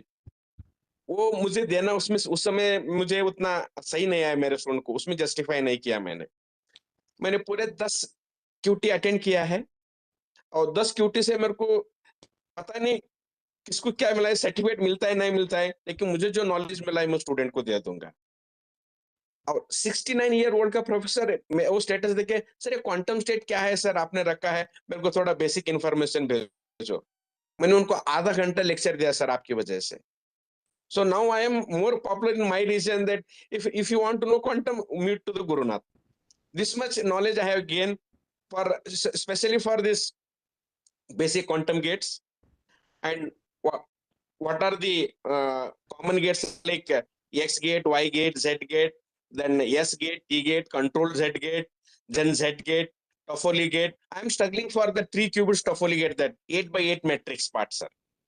Still, I have to improve there. so that my student can attend that one. And this is the contribution of this AICT, I mean, QT that he has given me. Whether AICT given me certificate may not be given, but knowledge with me. Don't worry, sir. Please, sir. Whether if they go, if it is not given, also fine. Thank you so much, sir, for giving me an opportunity for giving my feedback to you, sir. Thank you so much. Thank you very much. And Eid Mubarak, Mustafizurji. Thank you, We sir. best wish you. Thank you. Yes, I hope and I sincerely desire that Mustafizur should teach in some academic institution. Sure, sir. Hopefully, we should be able to see him soon. But of course, he has shared his knowledge and the passion with which he teaches. He makes many of the teachers, feel very, what do you say, ashamed because the amount of commitment, amount of seriousness. I thank you so much, Mustafizur. Yeah. So actually, Uh, just after hearing this, of course, like encouraging comment, I can just share very like a 30-second my memory from past. So when I was in class 11, most like in 2010 or 11, so I did not understand what is vector, and I approached at least 5 teacher for getting tuition from them. every tuition teacher I entered in physics, I just did like some several classes. When I did not understand, I just get admission to another tuition. I took more than 5 tuition just to understand what is vector. That's it. The thing I realized later over several years is that whatever information we get from someone, whether it's a teacher or our parents or books, it is always incomplete. Okay, and we should explore like everyone. We should be good listeners. So there is no end in learning. So anywhere, anytime you can sit and you can learn. Yeah, that's it. Thank you, Dr. Mustafizur, and thank you, Dr. Gurunath KB. Now we can unmute Shalini Agarwal. Shalini, can you unmute yourself and please speak?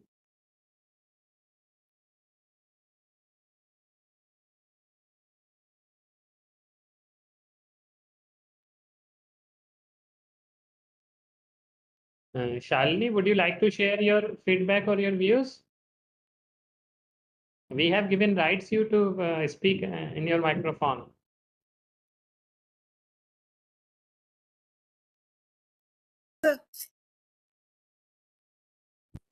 Yes, Shalini, please go ahead.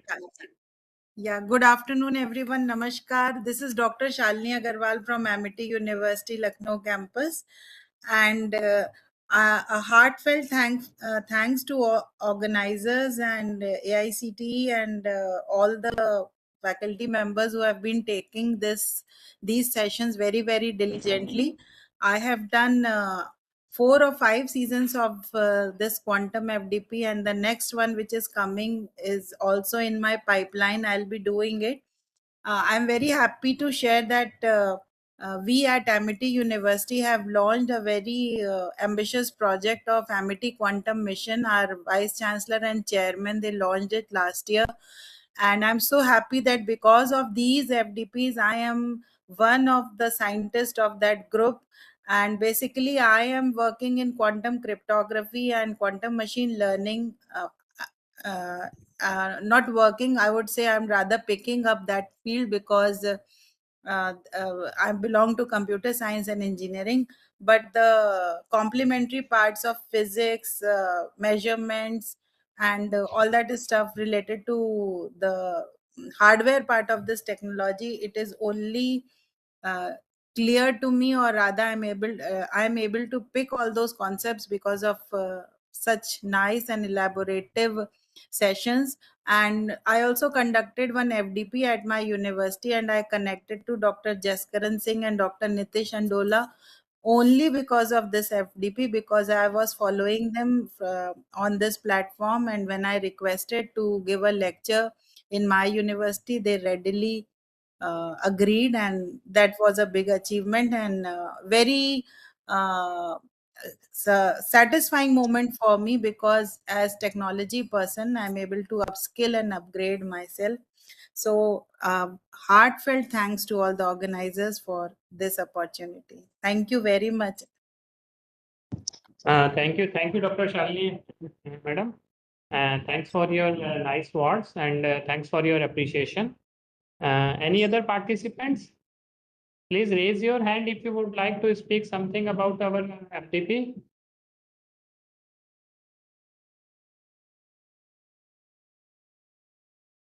Very happy also to read the comment of Datta sir from National Forensic Science University, Tripura. Thank you, sir, for very happy to see that the program is gone far to even to Northeast region, especially Tripura and other places. Thank you for the wonderful comment. Thank you. So there is one more participant, Mr. Keshwar Rao. Yeah, Mr. Keshwar Rao, you may please speak. Yes, sir. Namaste, sir. I am from calling from Andhra Pradesh, Anantapur. Okay. Till now, I had attended 10 courses. Next course is the last course for me. And I am from physics background. I am basically an associate professor in physics. Very good. Sir, my problem is in Andhra Pradesh, due to NEP policy, we are unable to get the students of BSc physics candidates. BSc physics candidates because of this NEP policy. Most of the people are joining engineering college, etc. No one is opting for physics, chemistry, etc. Under these circumstances, you have chosen us the way for to how to do the quantum computing, etc. Yesterday, I also asked the Mustafa Fuzurafan sir for the projects, sir, because we need projects immediately for Andhra Pradesh government. For that, though I had done some projects, I could not know, I am not aware of how do the projects using this quantum computing, that is IBM. That is one thing. And my doubt is, if I do something quantum computing, if for testing purpose, I should to come to the IBM center. In that case, how will be how I could not understand the program which I developed or the algorithms I developed will be taken away with IBM or not. Okay, I can take this question, sir. Thank you very much, sir, for your very kind interest. So the first part of the story is that you can always motivate the physics students, because even all the quantum industries, even it is industries, you can see most of the researchers are from physics background, right? So that means that there is a very high demand always for the physics scholars. So there is no question about why or why not they will study the physics. That part is fine. Second is the IBM part. IBM quantum computers are accessible by cloud account, so students can just register for it. It's free for them, like 10 minutes every month they can use the quantum hardware for free, and the software kit as well as the simulator are like entirely free for the student, unlimited time. So they can just write their programs, algorithms on IBM machine. So nothing will be taken by IBM, everything like it will be purely for the scholars, so they can at most acknowledge that they are using IBM machine, that's it. And currently you can see like more than 3,500 high quality research papers published in Nature Science journals from various universities, starting with MIT, Oxford to many other universities, even in India, like IIT Bombay, IISc, IIT Madras, SNBO, some of the institute I work with in Japan and many countries. Like people are using our machine, so so you can use from anywhere if you, as soon as you have an internet connection. So if you have if you need more discussions or more reference, so you can take my number from Professor Pillai sir. I can share with personalized email with more details. So there are lots of resources available, free resources for learning purpose. Yeah. Yeah, hopefully the Amravati Quantum Valley will also give you some time, though it's an IBM system. The state government will try to make some of the resources possible. So you keep working, don't lose heart. You keep working, and hopefully by December you will get online resource time, right, from IBM, the system that will be placed in Amravati. Yes. And it will be available to most of the Andhra faculty, definitely AP state. Others also they will give because the resources will be much. So, but still, for those who are seriously working, they will definitely get access. As Mustafizur sir has said, he will also try to help. And wherever there is good work, IBM is willing to invest and also spend time, help them, guide them. So you please keep working. I think that's what I would say, like what Mustafizur was also mentioning. Thank you. Yeah, Well, sir, I shared the learning resources website of IBM in the chat box. You can copy, sir. And as rightly said by Pillai sir, so the more hardware types might be available shown in India. And regarding the projects part, actually, lots of available like ready-made projects are already there in website. More related to research, I think once the student get the basics fundamental, you can give. We are aware about the AP government this proposal of 100 algorithms per year thing. This is quite like motivational and inspirational, but we have to work a lot for that. Yeah. Rahman sir, Yes, sir. this quantum test bed they started recently in Amravati and Meda Towers also Yes, in sir. Vijayawada, nearby Vijayawada, Karnataka. Yes, sir. What about the status of that one? Really, it is the students can access that one. So yeah, I mean the work is going on, just the building formation and those like stuff are taking time. From IBM side, everything I think pretty much clear with the government. And Okay. students can of course access. So it will be the thing is something like this is like currently you can see the IBM machines on cloud, right? When you just log in to the platform, you can see like machines are placed in New York and various places. Similarly, the Indian machine will also show that machine is sits at Amravati, and students can use both Amravati machine as well as other machines as well. So it is not like if some machine is sitting in India, it doesn't mean that people from other country can't use it, or we can't use a machine in New York. So it is open to all, but there might be premium access to the premium users. So some dedicated time to the you just though pay for it either via government or whatever strategy will be there. I don't know. Yeah. Presently, the reference system is up in Quantum Valley by Qubit Force. Yes. Venkat Subramaniam sir has put up. So reference facility is just to show it is like a prototype, sir.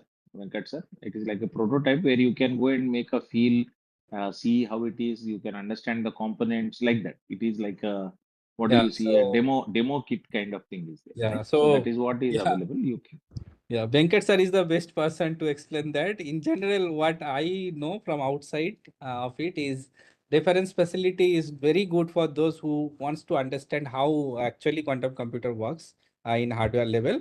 And if somebody discovers some quantum processing unit, say QPU, okay, so they can place their QPU in the reference facility to see whether actually that qubit is working or not. Somebody discovered or designed engineering by doing engineering design wiring that basically transfer information from very low temperature to high temperature. Somebody designed some instrument, say an amplifier or some say noise elimination components. So in a quantum computer there are lots of elements. So reference facility gives you a chance that if you design some hardware component, you can put there and see whether your component is working or not. So that way it is actually very good for those who are working in various hardware or devices.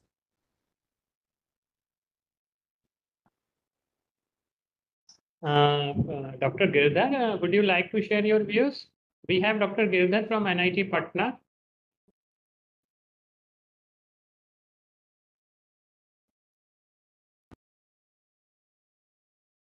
Dr. Girdhar is one of the joint principal coordinator from EICT Academy, NIT Patna.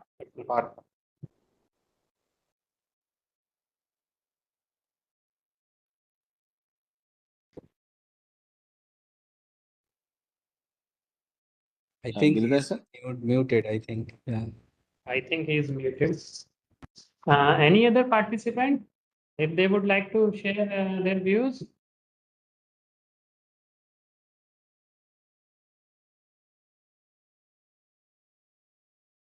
So if there is no other participant to be on this list who would like to share the views, I'm thankful to the all the participants, especially those who have shared the views also, Dr. Gurunath KV, Mr. Keshav Rao, and Dr. Shalini Agarwal, Madam from Amity University, Lucknow. And now we have come to the end of this FDP. All the participants, you please attempt the quiz number 3 also, which is active by tomorrow evening, tomorrow 11:59. And then on Monday or Tuesday, we will be able to distribute you the certificates on your email. And if you would like to know the marks also will be told to you on your email. So with this now, I should acknowledge the help of my PhD students who are working with me for this FDP since day one. So I would like here to acknowledge the help by Ms. Ankita Sharma, Ms. Jyoti Pal, and Ms. Anuradha. They are working with me day and night for this FDP. They are helping me in communicating with all the participants. And I'm also thankful to Mr. Dipesh Taylor, who is also working hard for this FDP. So thank you all. Again, I'm very much thankful to all those who have helped us in this FDP, as all the participants, all the resource persons. Here, I would like to say, like we have here in our speakers list, I'm thankful to Professor Rajendra Singh, who is the project director of one of the thematic hubs in India, basically the Quantum Material and Devices, QMD Foundation. Despite his busy schedule, he accepted my invitation and he was able to deliver 4 lectures in this FDP. So I'm thankful to Professor Rajen Singh also, though I requested him to join in the validity session also, but due to some other commitment at IT Delhi, he could not join here. I'm thankful to all other speakers also for this FDP, those who have delivered the talks in our FDP. So now I think it's we can now close this session. Professor Pilli, if you would like to add anything, otherwise we can close this session now. Yes, sir, we can close. I think we are on dot 5:30. Yes. Exactly. Very It's nice. exactly Thank you so much. 5:30. Yes. So thank you all. You can now log out. We can close this session. Thank you.